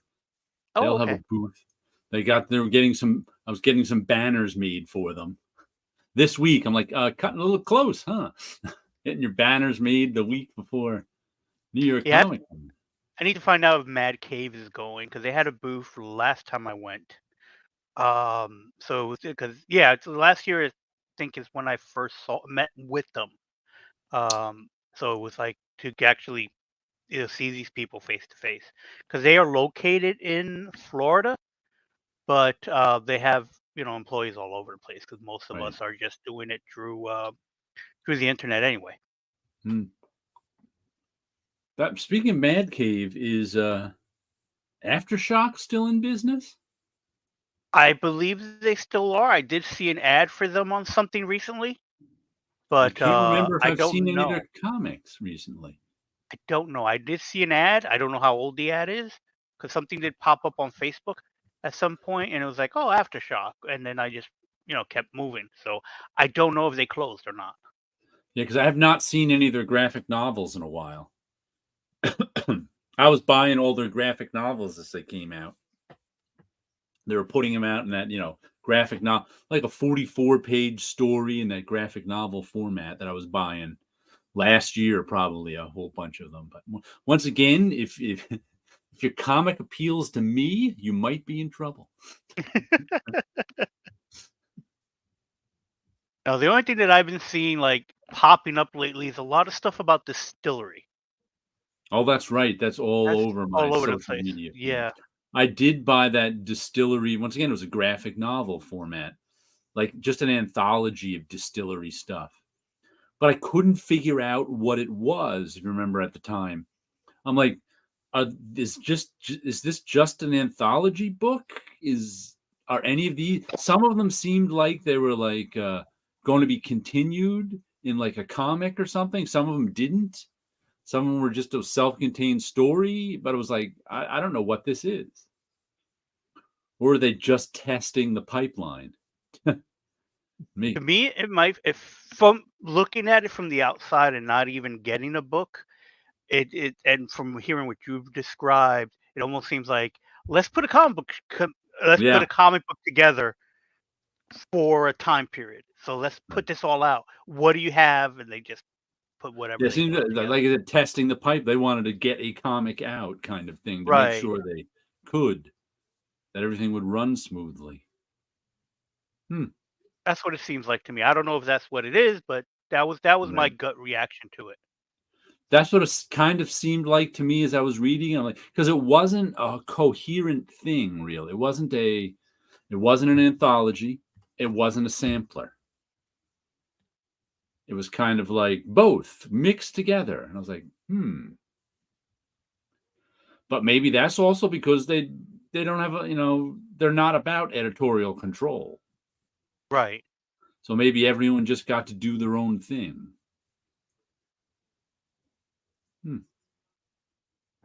Distillery.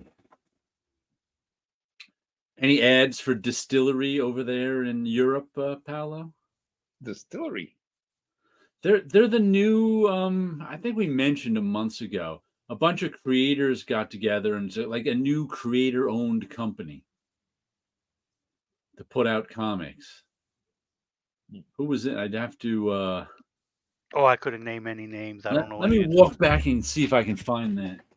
One of the things that I found interesting about it is that it feels very um, design-wise internet culture because just the name distillery isn't really spelled out. It's like words that they used or they like left out some letters.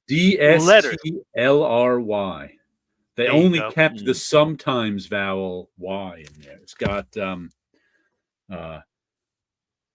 Mirka Andolfo, Brian Azzarello, Mark Bernardin, Elsa Charretier, Becky Cloonan, Francesca Francovilla, Lee Garbett, Jock, Jolie Jones, Ariella Cristantina, Tula Lute, Jamie McKelvey, Junko Mizuna, Stephanie Phillips, Ram V, Eduardo Rizzo, Scott Snyder, James Tinney in the fourth, and Chris Ward. So they got some names in there. I only Yeah, recognize two. You only recognize two? I only recognize two. That's how far Wow. away I am from these creators altogether. I don't recognize their Well, name. Brian Azzarello and Edward Rizzo are the 100 Bullets guys. Right. I know Brian's name and Becky's name. Becky Cloonan, she's an Right. artist and writer now too. Scott Jock is that Batman artist who did the Joker cover with the bats flying off his head. Yeah, I know Scott the Snyder art. and I James didn't know the Tynion. name. Jock. Yeah. What was that, Jock. Paolo? Scott Snyder and James Tynion also from got famous in Batman. Right. Rem V got famous in everything. Yeah. Elsa Charretier is the one that's doing that Tom King comic, right? The one Yeah, the with one I like. The love comic, yeah. Everlasting Love. Mhm. She's been doing that one. Francesco Francavilla has been around for a while. He's really good. He's sort of an Alex Toth-ish artist, I would say. Oh, I okay. just found their website, and this feels to me like a Scott Mitchell Rosenberg type scam. Ah, I think I still have their original letters. who are they? They were what? They were the guys that were trying to be the liaison between comic books and the movie studios. Oh, I think I was reading something about them recently, right? And I don't know if something happened recently, but I the only one that they ever put out was Cowboys and Aliens, Ah, and I kind of dropped off their radar after that, or they dropped off my radar after that, and I never went looking for them. I was on their Christmas list for a while because I would receive a card, and that was only because when they first announced it, um, I got onto their mailing list.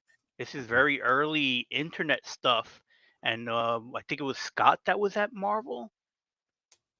So that's the only way I knew about them. And then when they made the announcements, I really went into it to go, oh, they're going to be creator-owned stuff. So it's like, gave them my email address. I know that I had received their contracts because they were oh, asking every creator for projects that could possibly be made into television and movies.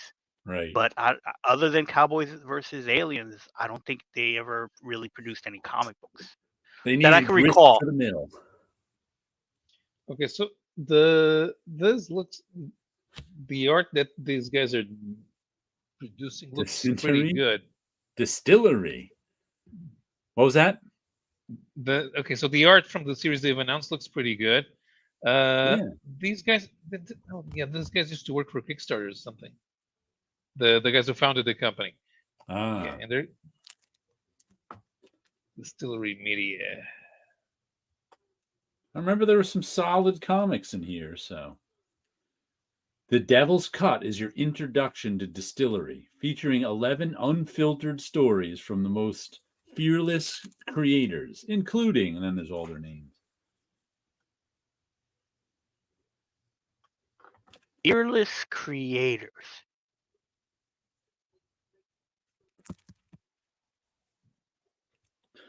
By the way, I was reading some on one of those comic book sites today, tweets about Mark Waid and Larry Hama saying they were blackballed from Marvel and DC at some point. I think they were commenting on Dan DiDio. Oh, I think it started with Dan DiDio gave an interview somewhere, and it was Jamal Engel put out a tweet saying he's done with Dan DiDio. Something to do with Comicsgate. I don't remember what it was. Something like, once you embrace Comicsgate, I'm done with you.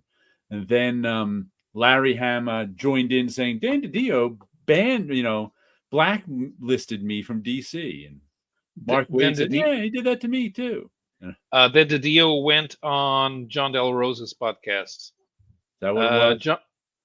John Del Rose does not consider himself Comicsgate because during the second, or was it the first, Comicsgate Civil War, he and the Jesus Freaks left to create their own little group. He and the Jesus Freaks? Yeah, they want Ethan Van Sciver to create more Christian comics. Oh, okay. Interesting. Yeah. Well, that was a little Twitter thing I was reading today about that stuff going. Oh, we got Chris Geruso here. As soon as he stops, his screen stops being white. There he is. Good evening, Chris. How are you doing tonight? Hey. Hello, gentlemen. Hey, hello. How are you? Doing all right. Except for a little vaccine hangover, I'm fine. You got the vax? You got the jab? I did. Flu and COVID. The Fauci ouchie. Well, That's a great one. You didn't know that one? No, not at all. He's not paying Oh. attention to the nutty Republican No, congressman. no, there were people proudly showcasing their tattoos saying, "I got the Fauci ouchie" a few years, a couple, 2 years ago. Remember. I just Fauci, remember Fauci lied, people died. Another I actually bought 4 issues of a comic this week to try out, which is, we just mentioned his name, James Tynion, and who's the artist? They only have last names on the front. Words by James Tynion, art by Fernando Blanco, colors by Jordi Belair, letters by Anita Bittaker, and it's World Tree. I'd heard good things about this one. Matter of fact, I think a couple of people on our live recommended this one. I can't remember who. But these are like, let's see. Issue 1 is a 5th printing. Issue 2 is a 4th printing. Issue 3 is a 3rd printing. And issue 4 is a 2nd printing. So I go, thought you were going to say 4th. 3, 2. But I saw these last week, and I was like, I wanted to check that one out. I've heard good things about it, but I didn't have it wasn't in the budget last week. This week it was in the budget, so I went, I'll check them out. And what's interesting is buying these coincides with me reading my first ever cyberpunk novel. I realized I don't think I've ever read a cyberpunk novel. So commuting the last couple of weeks, I've been reading Snow Crash by Neil Stevenson, which it turns out came out. I heard someone on TikTok recommend it. And I was like, oh, that sounds interesting. Maybe I should read a cyberpunk novel, just because I never have. Have you guys ever read any cyberpunk novels? I'm thinking about it. I don't think I have. I don't even know how to define what is cyberpunk. Is it just that it takes place in the future and they just have pieces on them? I'll try to define it for you, just having read one cyberpunk novel, but this also has cyberpunk in it too.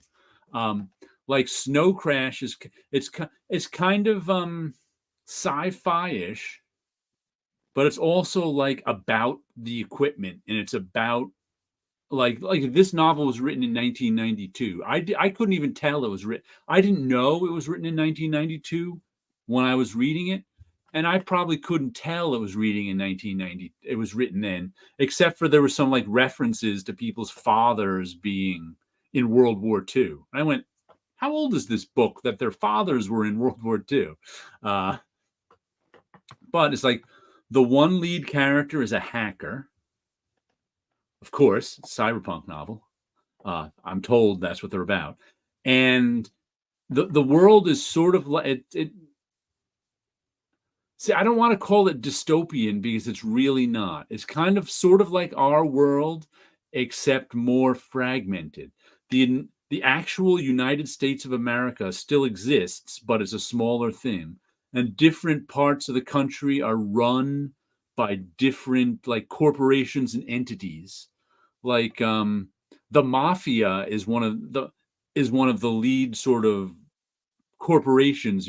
They're one of the some of the lead characters work for the mafia, and the mafia runs more like a corporation, more like a business.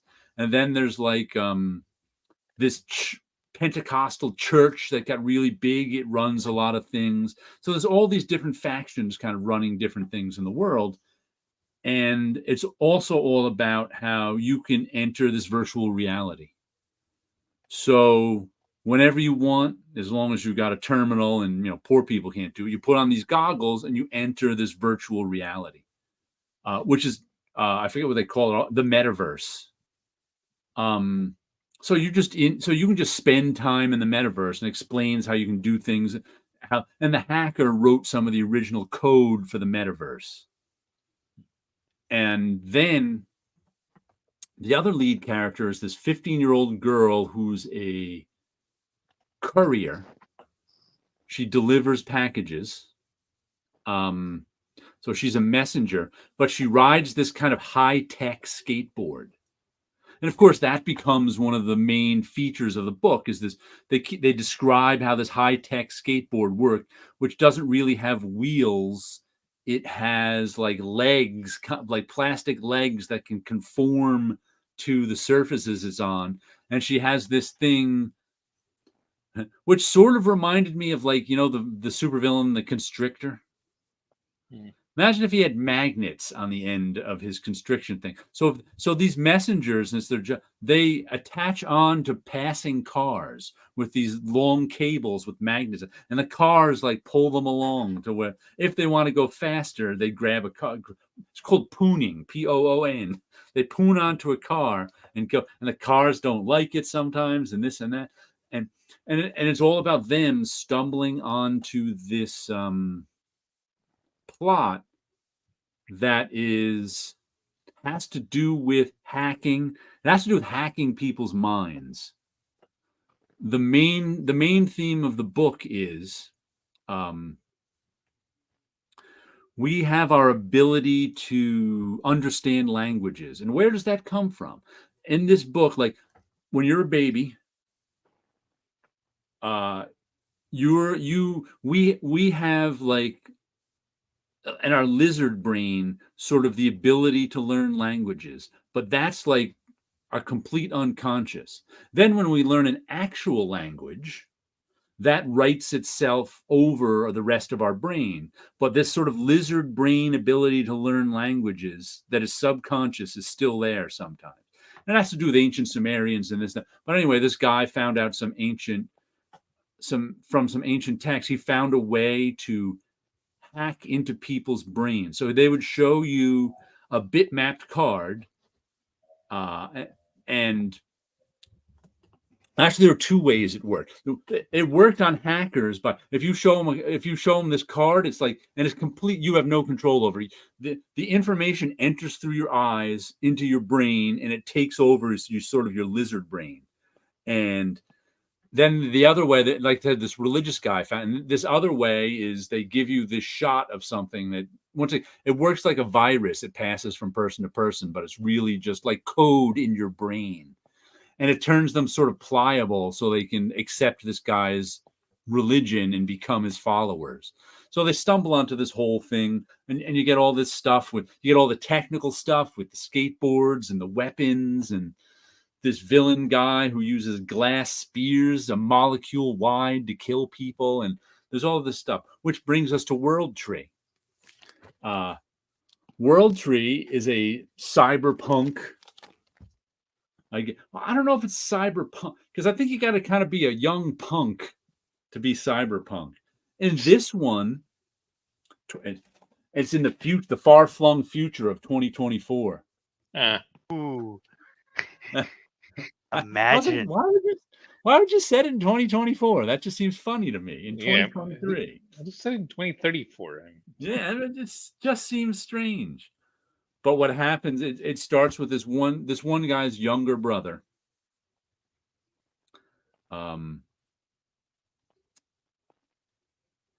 Discovers something on the internet that, once again, does some, much like this Snow Crash cyberpunk book, does something to his brain where he goes out and kills 60 of his neighbors.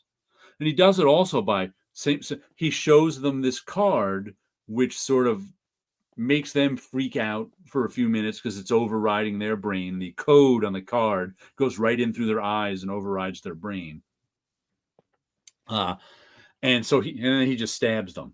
So he was captured. Meanwhile, we go back to the like there's a person jacking into the internet. So it's these guys.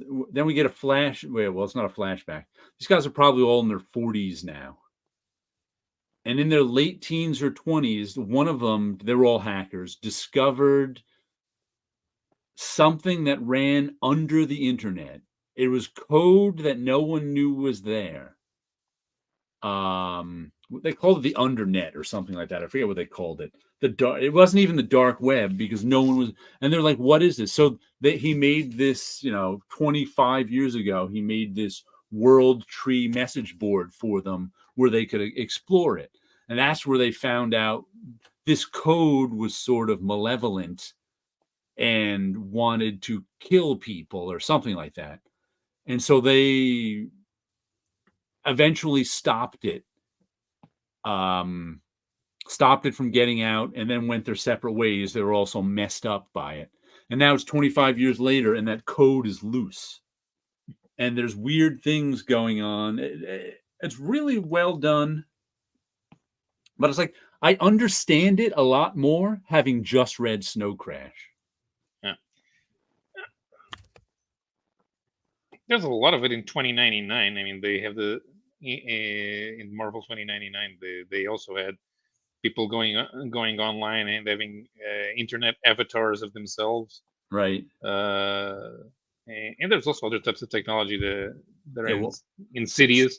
They appear in Transmetropolitan as well, and so that's their extending Deathlock. Cyberpunk was pretty hip by the mid 90s, early to mid 90s. So it was like, it's amazing. I never read any of it. Yeah, I've read a few things that are like cyberpunk adjacent. More Japanese manga stuff really went into the cyberpunk type stuff. So off the top of my head, Appleseed was very much like that because you had kind of a sense a fall of society, but things were still around. It was just things were a little different. And you had a war happen, so you had a lot of soldiers that came back that were missing limbs, so they all had bionics on them, and you had people who were able to, there was enough bionics in them that they were able to wire click into computers, get hacked, download stuff, and this and that. So things were that kind of stuff. It was around, and I read a few of them, but other than 2099, the only other time I would read any kind of cyberpunk story would be what was in Heavy Metal magazine. Some of those stories leaned in as well in that kind of cyberpunk era, and a lot of movies are very much Johnny Mnemonic and Johnny stuff like Mnemonic, exactly. So that even the Matrix itself has origins in the cyberpunk world.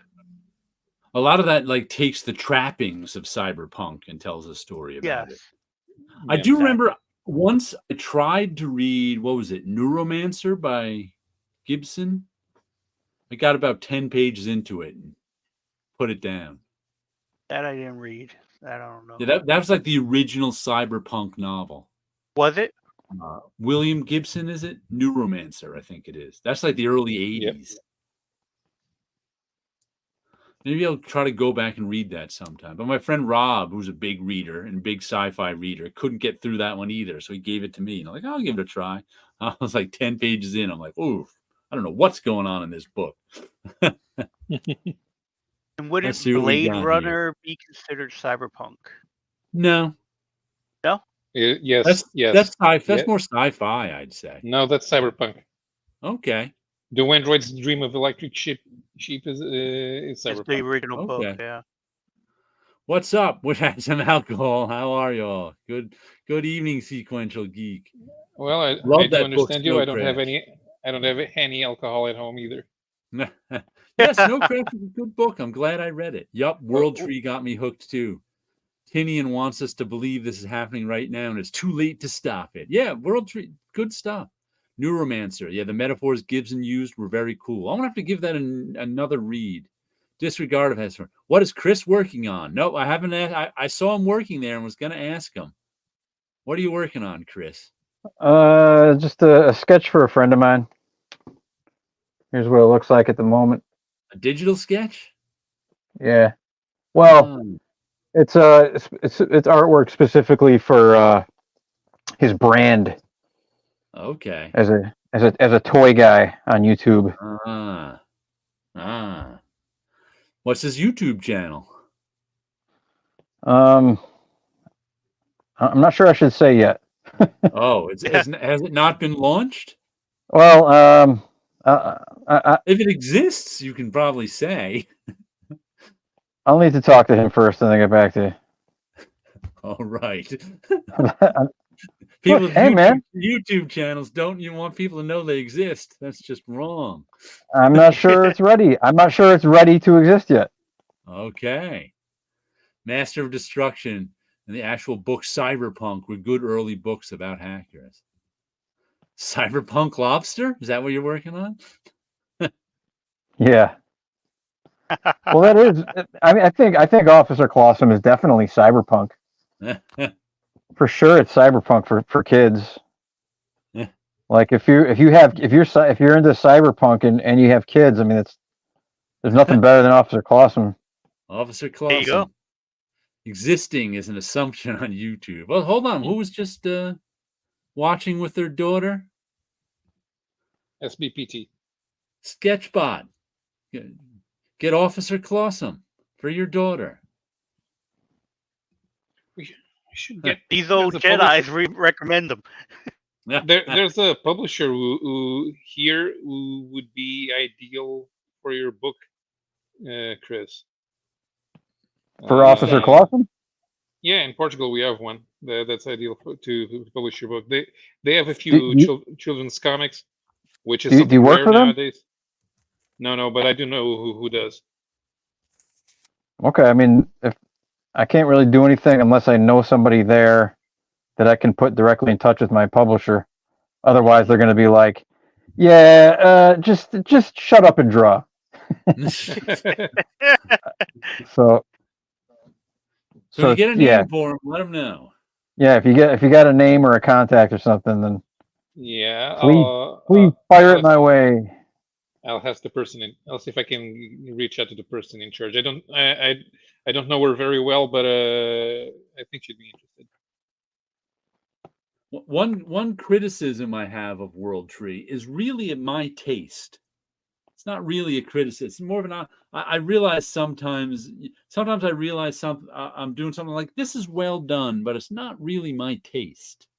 In that sometimes the artist gets really literal in terms of there's this whole scene with these two characters, you can barely see it at night, and they've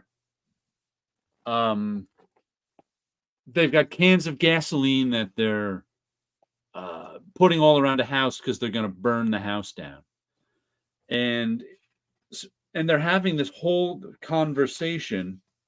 What is this? This is about 4 pages as they're putting the gasoline around them. They're having this whole conversation about life and love and romance. And it was all well done, but it was all in these, what do we got here? 12 squares. And I'm like, you know what? That's really well done, but I think I like my comics a little less literal. So that was just like one weird, like I said, it's not really a criticism, it's my taste. But it was really well done. I enjoyed those 4 pages because the writing on them was good, the art was good. The artist did a great job at depicting these two people as they went about their business having a conversation. But for some reason, it still didn't resonate with me. But like that, that's me. That's the nature of comics. Sometimes you like them, sometimes you. But like I put this on my pull list. I think issue 5 ends the first story arc, which I just ordered a second printing of, so it must be out already. And I think the trade paperback is out within the next couple of weeks. So if anybody wants to read World Tree with those annoying 2 3s at the end of it. I find that annoying because besides I find it annoying visually.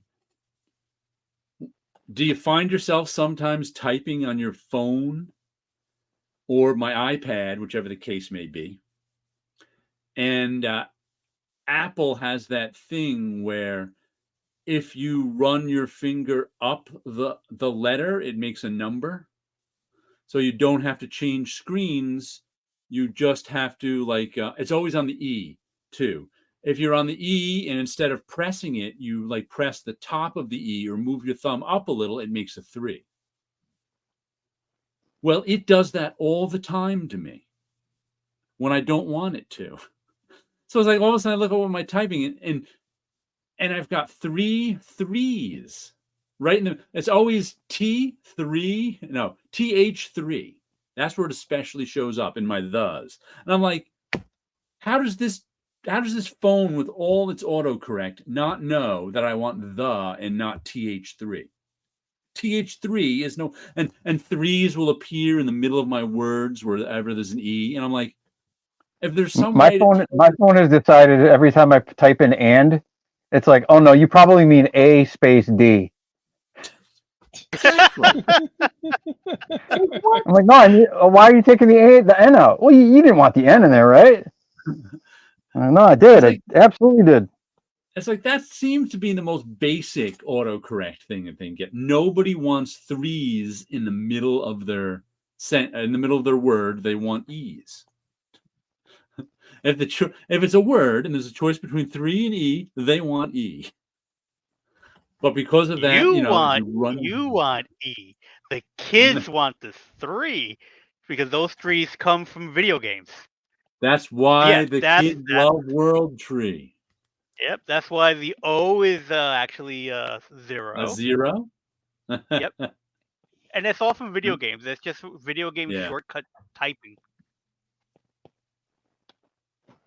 Because it's annoying to Osborne is right. Good criticism.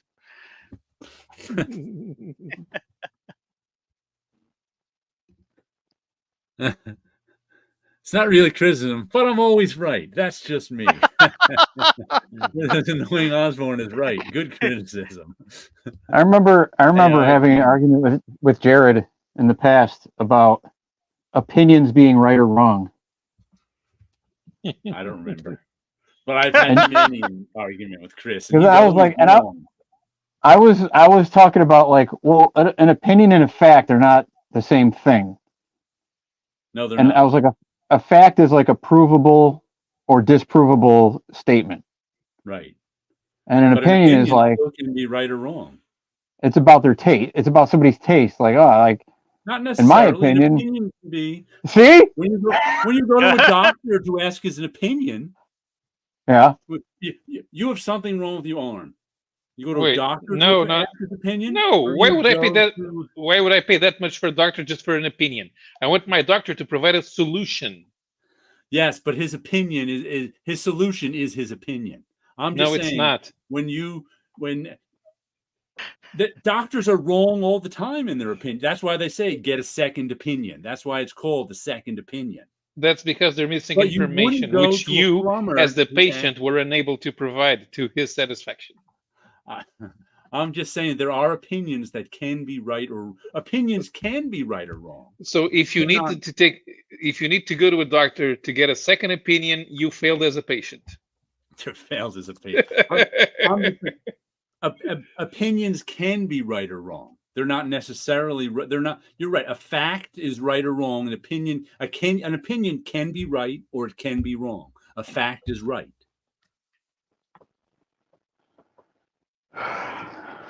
See that? You don't believe an opinion could be. You've never asked someone their opinion and said, "Wow, you were right about that." Well, if I drop this anvil on my foot, do you think it will hurt? In my opinion, it will hurt. If opinions were any good, they'd be up for sale. Until you drop it on your foot and it hurts. If opinions were any good, I would never give you any. I'd sell you one. Jared, if I drive this knife into my jugular vein, do you think I'll die? Yes, in my opinion, you will die. I know that's not an opinion. That's a fact. No, I don't know. Because we don't know if it's a real knife. We don't know if it's one of the retractable knives. See, we don't have all the information. Going back to the anvil, I could be wrong. It could be a retractable knife. Like, my opinion was wrong. I'm just saying, opinion can be right or wrong. That's what opinions are. They're your point of view, but they can be right or they can be wrong. At the time, before you brought in the medical scenario, a very specific medical scenario where we go for a doctor's opinion and maybe go for a second opinion or whatever. We were talking Back when about I was generic right things. about the argument, Chris says. What? That sounded like back when I was right about the argument before you proved me wrong. You didn't prove me wrong. I'm not saying you're right or I'm not disagreeing with you. Okay. But in my opinion, But I'm usually these days I'm sort of, especially when talking about art, I'm sort of very explicit that something is my opinion and a matter of my taste, because because I've listened to too many people give bad critiques. And that's more the point I was trying to make, which is it's like that's your opinion. Yeah, it's not necessarily right or wrong. You're right. That I can understand that, but that's my opinion.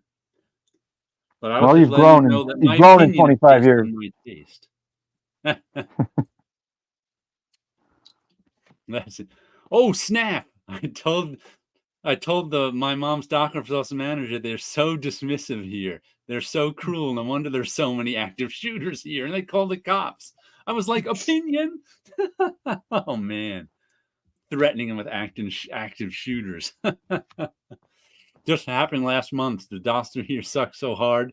They have initiative of a rock. Fact. Unless they have the initiative to call the cops on you. Yeah. Tell your doctor, no wonder they have so many active shooters here. I'm not saying I'm going to shoot you. I'm just saying somebody might. I'm just saying it'd be a shame. It'd be a shame if somebody shot you.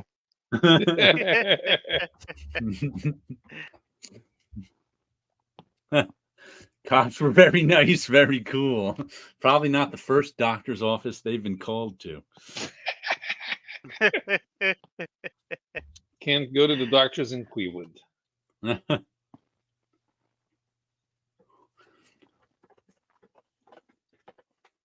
In conclusion, buy yourself some World Tree. It was good. I'll wait for the trade, which should be out shortly. So,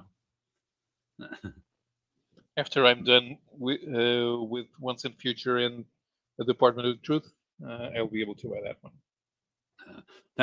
I'll wait for in Snow Crash. One of the things they did was, if you were a criminal, part of your punishment at times was they'd tattoo what was wrong with you on your forehead. Poor impulse control, racist. So occasionally he'd run. Paulo could have, I'll wait for the trade on this forehead.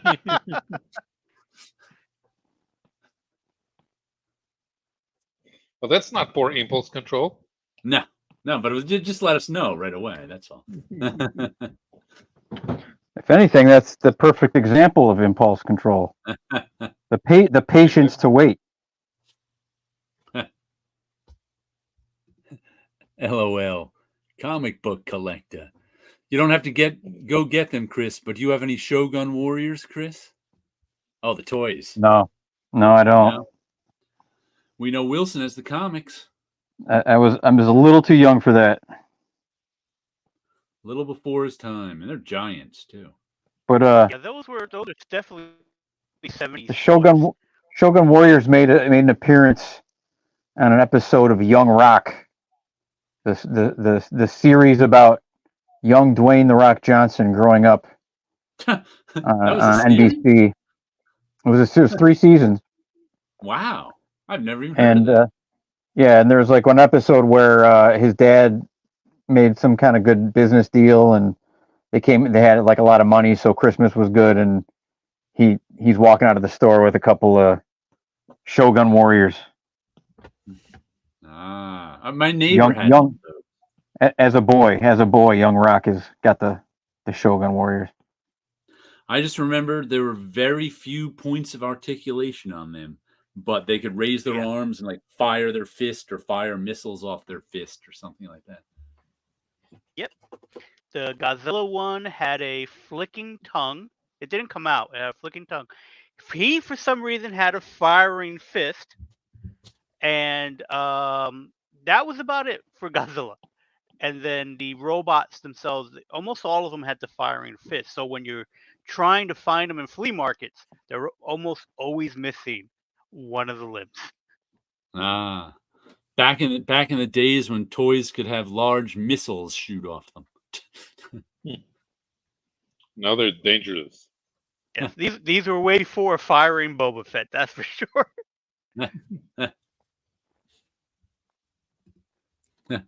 He's right. I got comic book collector tat on my forehead. I was like, don't judge me. I'll wait for the trade. Or I'll wait for the omnibus. Oh. I'll wait 20 years for the 20th anniversary omnibus artist edition. But never before seen notes. No, that's impulse control. Also planning for something that may not happen. I'm trying to think what's the last omnibus I got. I haven't bought any of those in a while. In my opinion, Jared has not bought an omnibus in a while. That's a just very my solid opinion. So does that make that so he's not a comic collector? Is that what you're saying? You, sir, I have met comic book collectors. You, sir, are not a comic book collector. That's your opinion of what I'm saying. You're a comic book accumulator. Yes. Meanwhile, Anita went to sleep with her grandmother, but when Mr. Chris showed up, I picked up some 90s Marvel comics and showed her some of his strips. Looking forward for Officer Clawsome. Oh, cool. Awesome. Thank you. Marvels. Until Ray Wagner over at Mattel had the Battlestar Galactica evil spaceship, when that kid choked, I just bought some projectiles toys from the Dollar Tree. Oh, that's when all the projectile toys ended? Yeah, it was a Battlestar Galactica toy. Battlestar Galactica. Huh. I'll wait for the public domain edition. And the Gatsby crossover. Public domain.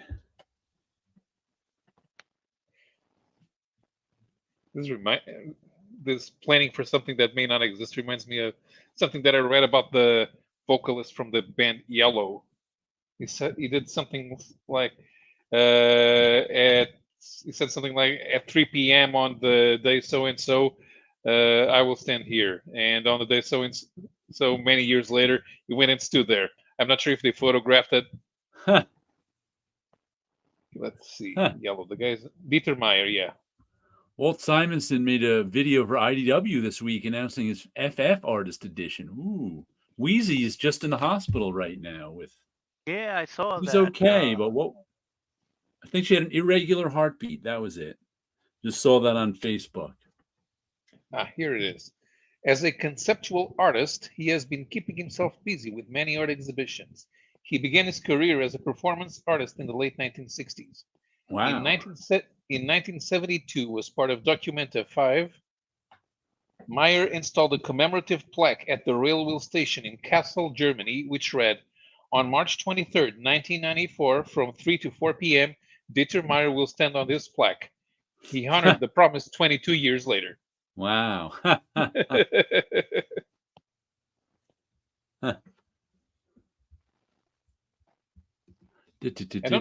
Public domain comics are great to buy. Local cons, people self-publish their stories.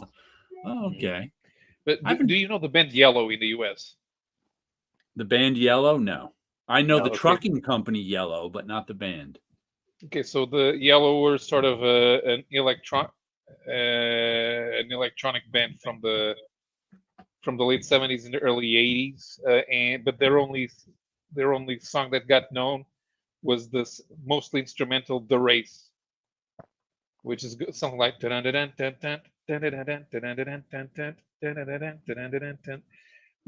thing was the opening theme to the Eurosport TV channel for a while. It featured prominently in not The Race. Featured prominently on Ferris Bueller's Day Off. Do you know the band, the Alan Parsons Project? I've heard of them. All through the 80s, sports, like live sports shows, used their instrumentals on the in and out of like their bits. You'd all of a sudden be, that's an Alan Parsons Project instrumental, until it climaxed with Michael Jordan and the Bulls of the 90s era would use an Alan Parsons Project instrumental to introduce the whole team. If you ever look that up, you'll do I think Umagama, I think it is. But it's like they'd come out every home game to the Alan Parsons Project instrumental. But it's like then it just disappeared, kind of. It's like they're not used in, but for a good 10 years, he must have made some good money licensing all his instrumental stuff to sports network TV sports. Friend of mine came out at his wedding reception to that music. To the Bulls music. Yeah. Just heard some of that. The race tune had a kind of big band sound. But it's got a horn section. Of course, it's all made with samples. Mm-hmm. Yeah, I wonder if anyone even knows that Bulls music was Alan Parsons Project. They probably just know it as the Bulls music. I knew it as the Bulls music. Okay. Bulls music. It's actually. Do you know the Alan Parsons Project song "Eye in the Sky"? It would be one of the few you'd know. It was a minor hit in the late 70s. Maker of rules. That one? Yes, that's it. I can read your mind. The Bulls entrance song is the instrumental intro to that song, I think called Amagama, which they never played on the radio, or they very rarely played on the radio. So they'd just start with, at the beginning of the Eye in the Sky, they wouldn't play that long entrance song. But that's where it comes from, right before the Eye in the Sky.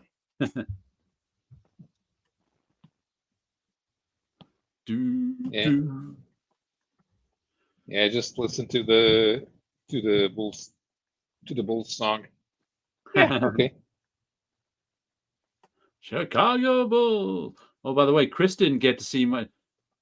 I think it was before Chris's time. My Human Torch. My Mego. The Human Torch was denied a bank loan. I think it might have been before Chris. I think it was before. So I want to show Chris now. Just because I got it open. Here was one of my here's Caroline and I with one of my Halloween costumes when I went as the Mego doll Human Torch.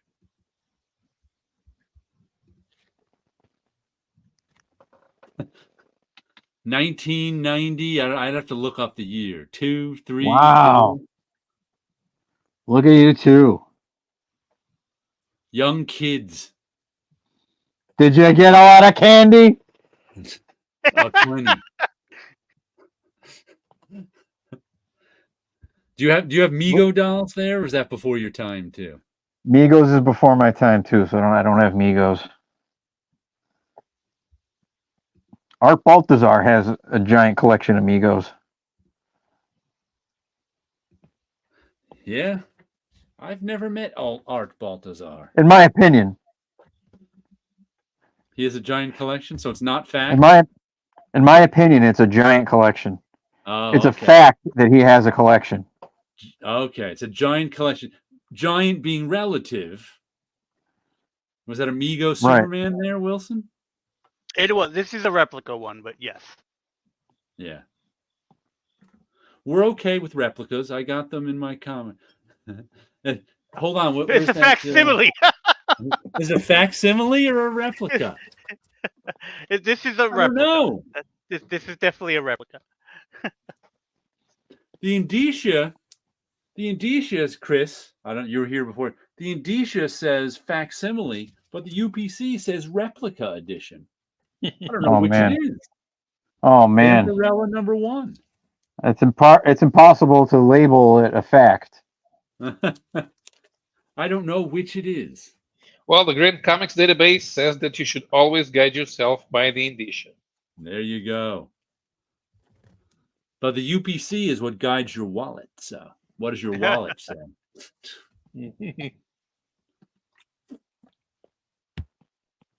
Your wallet says, But how can "Don't something think sorry's get printed with the wrong information? That doesn't make sense. Aren't there people looking at this? The UPC guy wasn't reading the indicia. Hey, Chris disappeared. Hey, Chris is back. Someone Oh, you run the blinked cover out there correctly. for a second, Chris. I gotta blink out too. Blinkety blink. That's like in World Tree. Let me see if I can show you one of the. They got a good visual for when somebody is captured. Oh, and there's a naked lady. There's a tattooed naked lady who wanders around the book too. Let's see. Where is one of those? Oh, there she is. You should have mentioned that in the beginning. I know. I should have led with that. When you start being taken Carry the by lead, much.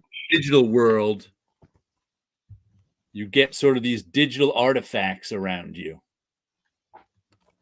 And then they had a nice visualization. Here they are trying to get her out of the digital world. Because apparently when you're in this when you're stuck in this digital world, it's a horror.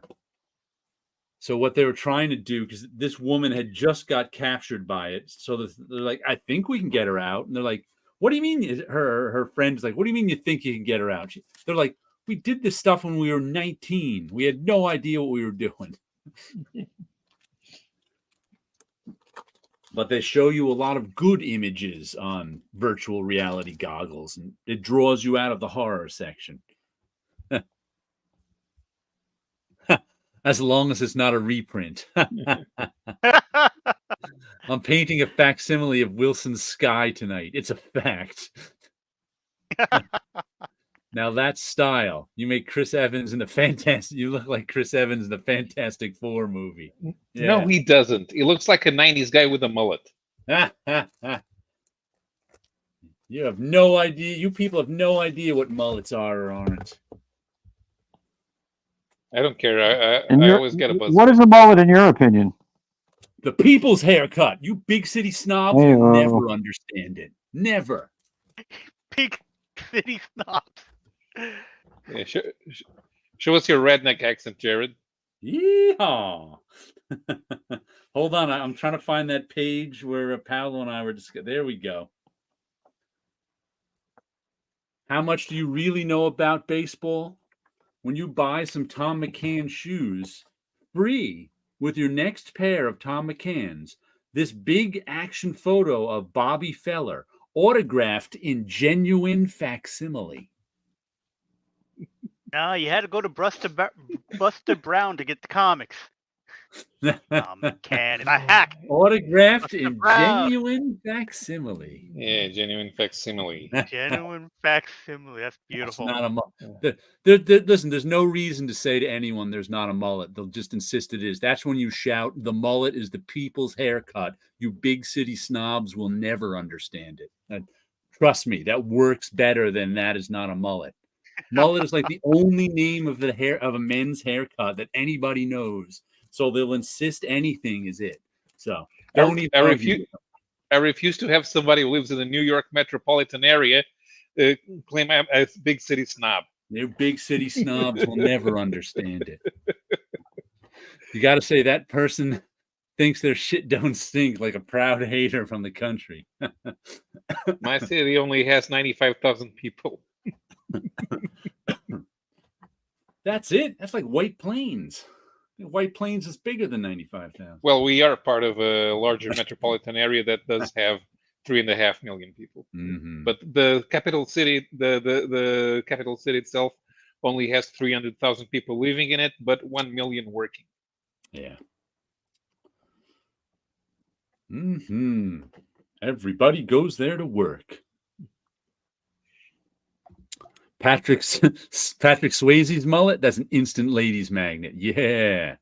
He was no big city snob. He knew it. He knew the deal. Hmm. Drew was I'm always pretty sure nice.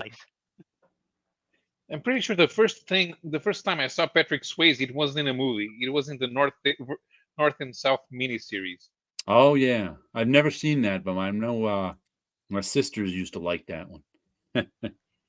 Though I know a lot of people who are Roadhouse fans, but my favorite Swayze movie, I haven't seen it in years, was always Next of Kin. That's the one that's the mafia versus the hillbillies. Yep. I mean, that's just classic confrontation right there. Yeah, like Pirates versus Ninjas. Yeah, the hillbillies even had a guy who was the snake handler who rode around with snakes that he'd throw at the mafia guys. Throw poisonous snakes at them. I mean, how can you not like that? There's the mohawk. I keep asking for it, but my barber says it's not possible. Well, you can do a sideways mohawk like the Minbari in Babylon 5. Mm-hmm. The Outsiders my sister had on the TV every time it was on. Mine too. Jared was the Patrick Swayze of the New York City area. If only. I wonder if anyone realized that the Minbari were the Shi'ar. I only watched the first season of Babylon 5. After that, I kind of bailed on it. I never made that connection. I never made that connection that Minbari was a Shi'ar. Because didn't their hair went like this and the Shi'ar's hair went like that, right? No. The hair raised here and went sideways around the head. Okay. Like the Shi'ar. Looks like a bird of paradise. Or a peacock. A peacock's tail. Because the Shi'ar are supposedly birds. Man, I haven't read a comic with a Shi'ar in it since the 80s. I don't think. Back when I used to read the X-Men. Mind the comics, my barber does it for you. Just can't tell your mother who did it for you. Exact words he said to my brother 20 years ago.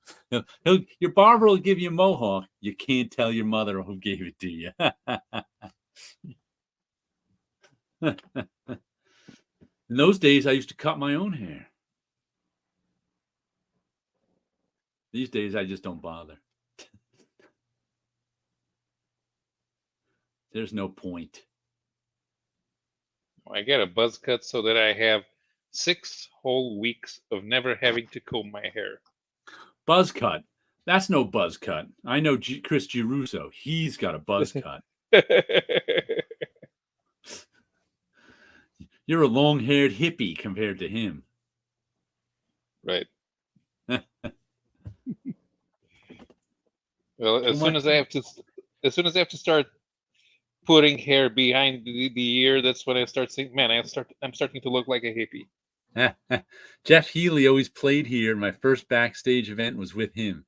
I felt like such a stupid fan because I had on a Roadhouse shirt, not knowing I would be meeting him. So you're the guy who wears the band concert. You're not supposed to wear the T-shirt of the band to the band if you're going to see the band. Then I reminded he would have no idea what I was wearing. But too much in. It's funny talking all the cyberpunk stuff. I've gotten. Do you know the Police song, Too Much Information? Too much information, bullet through my brain. Too much information, driving me insane. Hey, that's been going through my head since I've been talking this cyberpunk stuff. Too much information. Whoops. We should crowdfund a mullet for Paulo. No, thank you. Business is front, all party in the back. Back. Oh, and that's all business, party in the back, all business on top. I will also refuse having a mop. No crown funds for a mop. How about a Dorothy Hamill? Which one is that? That's the haircut all the girls were getting in the 70s. Just look up Dorothy Hamill ice skater in the 70s. Bangs. Okay. It's also Short yeah. I think it's known now as a pixie cut. Yeah. Hers was a little more specific than a pixie cut, but same general idea. Mhm. But that's what Paolo needs, some bangs. Too much information running through my brain. Too much information driving me insane. Saw Swamp Thing movie last night, Mullet Central. Well, it is. It is set in the swamp, so all the Louisiana folk. At least it's not a Sideshow Bob haircut. That just reminded me of that they're in the bayou. That Marvel at MTV video from 1992 that I posted. And somebody was like, "Holy cow, what a collection of mullets!" That's, of course, I wrote the people's haircut. You will never understand it. But the what's her name? Ann Bryan? No, not Ann. The VJ who did the piece actually wrote in on that little on the video. Really? She's like, "Oh wow, what a blast from the past." She's like, "But what's with my Sideshow Bob haircut?" I looked at it like, "Yeah, that's a Sideshow Bob haircut. Yeah, the curls all like going up in a stack somewhere." What was that Sideshow Bob mullet thing? Chris is hacking everyone's motherboards. Don't get lost in the web space. Is that what he's doing over there? Shi'ar. I heard She-Ra. Read a Shi'ar comic just yesterday. X-Men Legends. Adam X Origin. Nacesia and Booth. Smells like Teen Spirit from the first to last page. Ah. Brett Booth.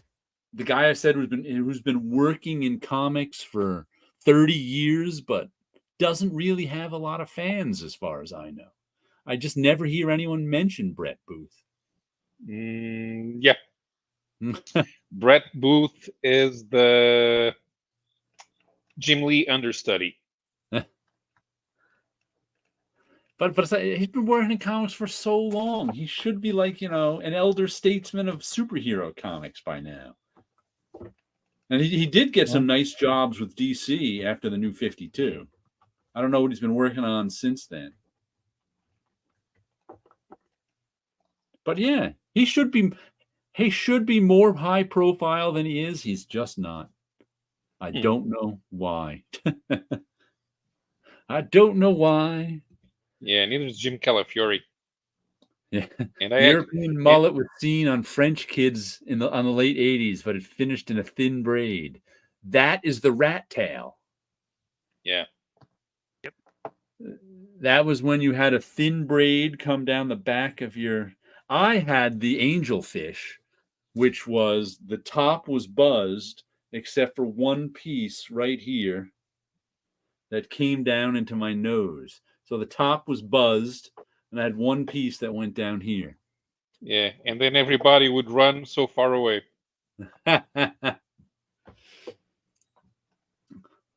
Bunch used to call it the devil lock because of the misfits, I think it was. The rat tail. Yeah, people used to they'd have short tail, a short hair, except for one long braid that rat tail that came Yeah, down. that was during the summer months. That's what the German kids who came on vacation with their parents wore.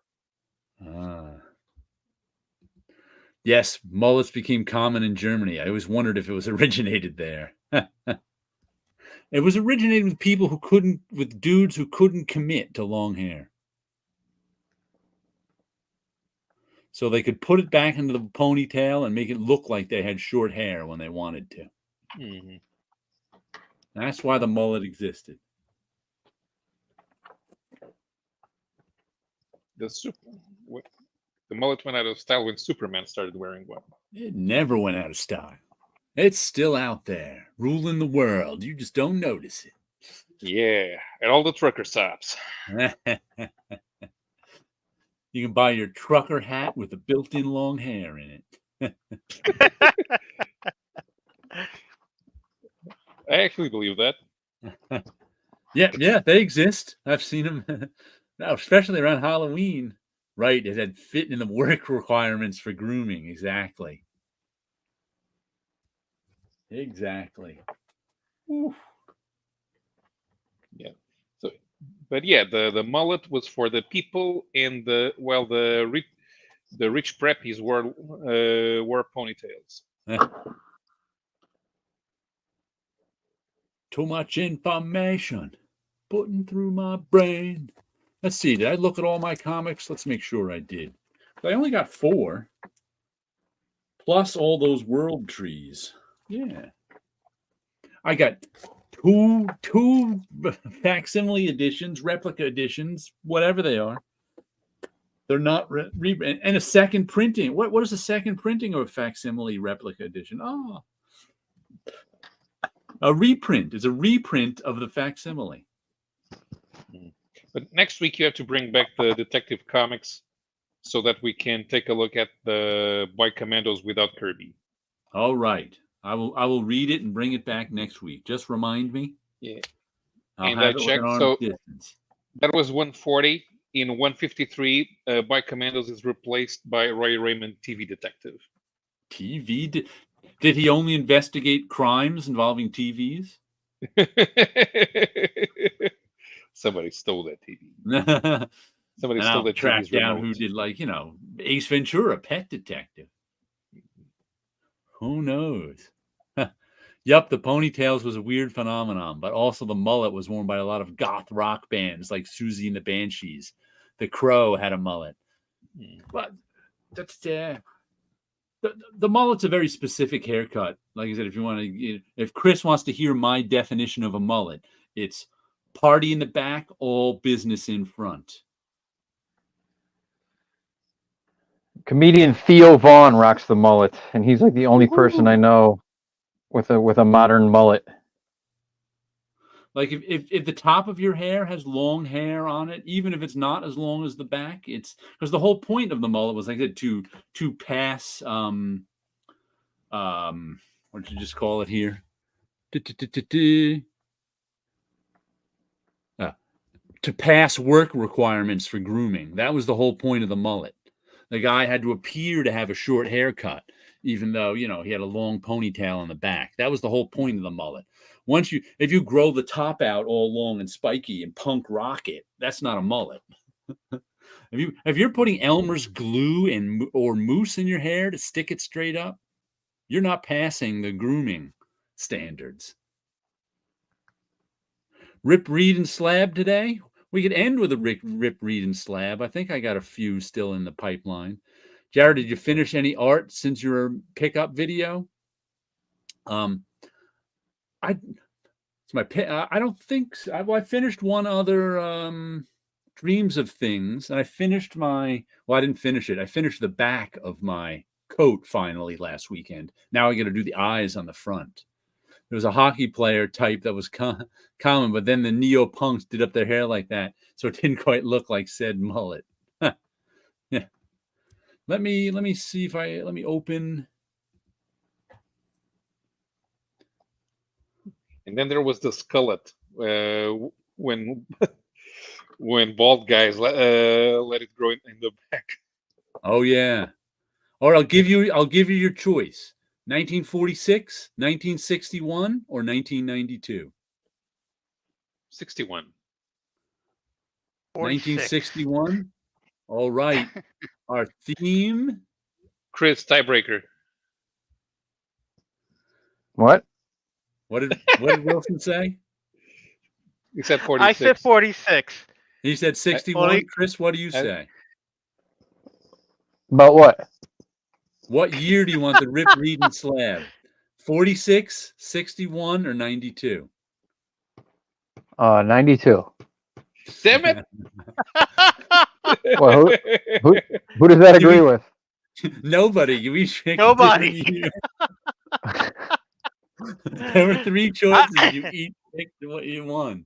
Well, we're I going said with 40. 1961 because Okay. I've got it ready. Let's see.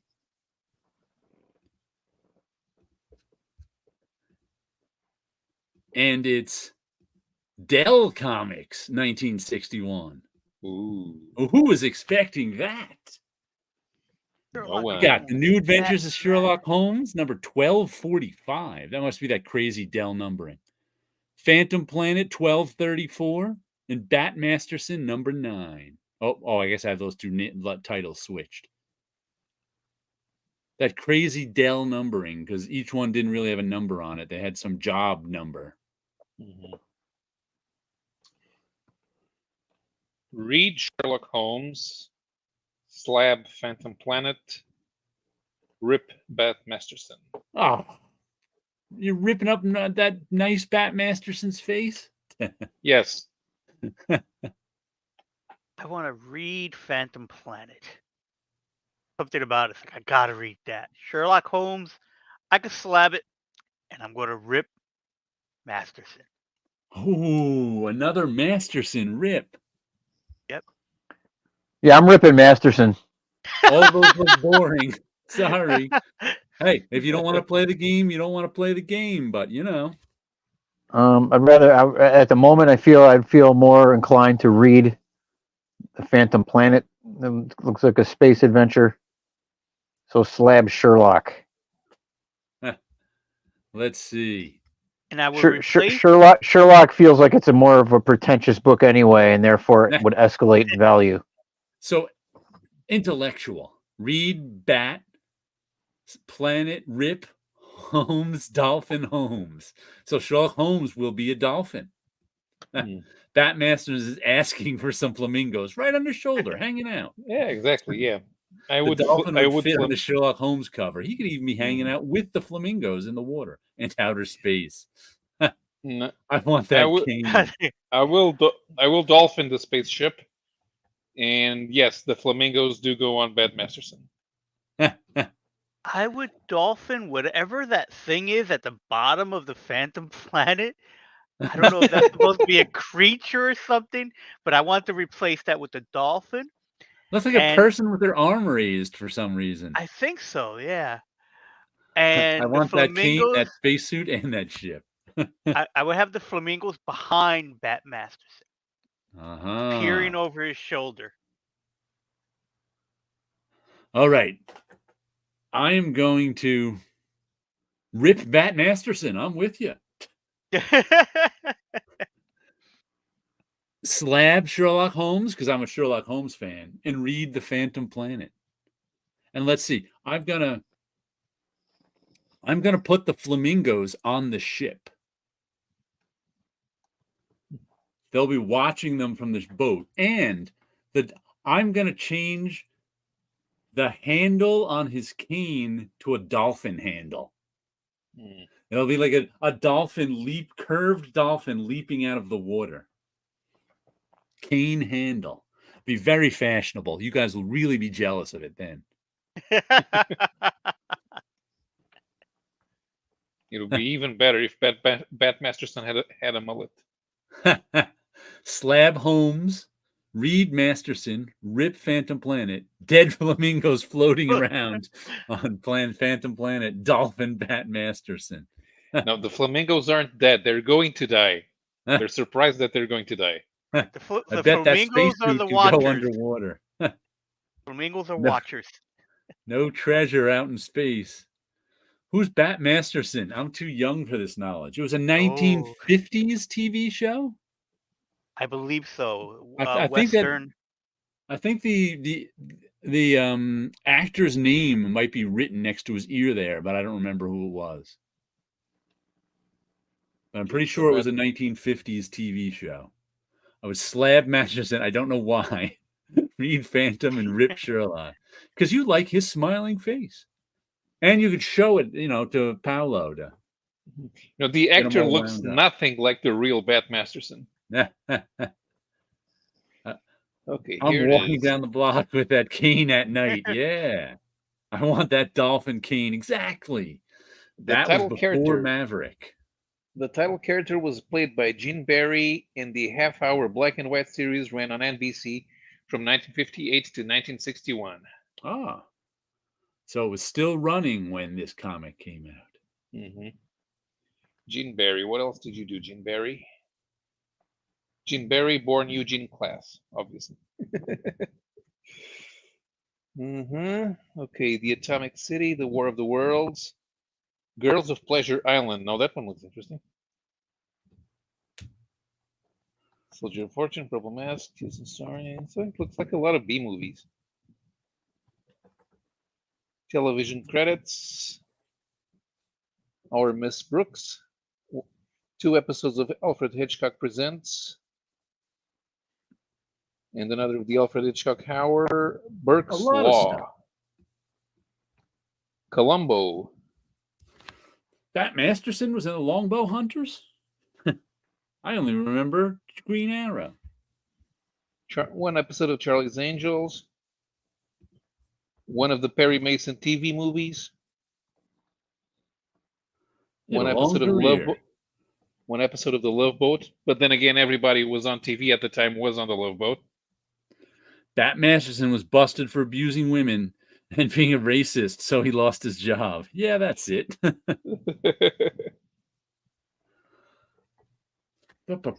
Cancel culture, man. That was before Maverick. So yeah, so with Maverick, I like Maverick. That was James Garner, right? Yeah. Pat Masterson looks ridiculous compared to Maverick. I'm a big Rockford Files fan. I like that show. James Garner trying to do his own stunts was looking a little painful at times too. It's like, ooh. James Gardner was involved in motor racing in the early 1970s. Because they were filming the Le Mans film, a lot of actors became interested in auto racing at the time. And in the end, only Paul Newman stuck around. In the near future, the 1992 Reed Ripton slab would be neat. That's my era, man. Okay. Well, I'm going to make some new ones, too. I got to get some new ones in the pipeline. Well, we should sign off for the night. I'll walk around and see if I still have some energy. I think I can't tell if I'm getting more energy as this vaccine fatigue is wearing off, or I'll stand up and go, whoa, I got less energy than I think. I've just been sitting for 3 hours. All right. Does anybody have any last words? Have any last words, Chris? What's your opinion? I don't know. I think this was a success. All right. My opinion is that this was a successful comic book podcast. Congratulations to everyone. All right. Thank you for everyone who tuned in. What is your opinion on that, Paulo? I concur with Chris's opinion. Just enjoy that, feeling that shirt, man. I will. My other opinion is that pineapple does not go on pizza. Next decade must have been surreal with the bankruptcies, and a lot of comics became. It was surreal. I can tell you that. That was Chris Giarruso's era. He knows all about it. All right. About what? Guys the bankruptcy era at Marvel. Oh yeah. All right. So everybody have a good night out there. You might even say we the three of us saved the company. Yeah. I completely agree. When we got there, it was bankrupt. By the time we left, eventually we brought Disney. I believe we had something to do with it directly. In my opinion. In spite of Ike's best efforts to undermine all of you. Adios. Yes. Thanks for the show. You're welcome. And you guys have a good week out there.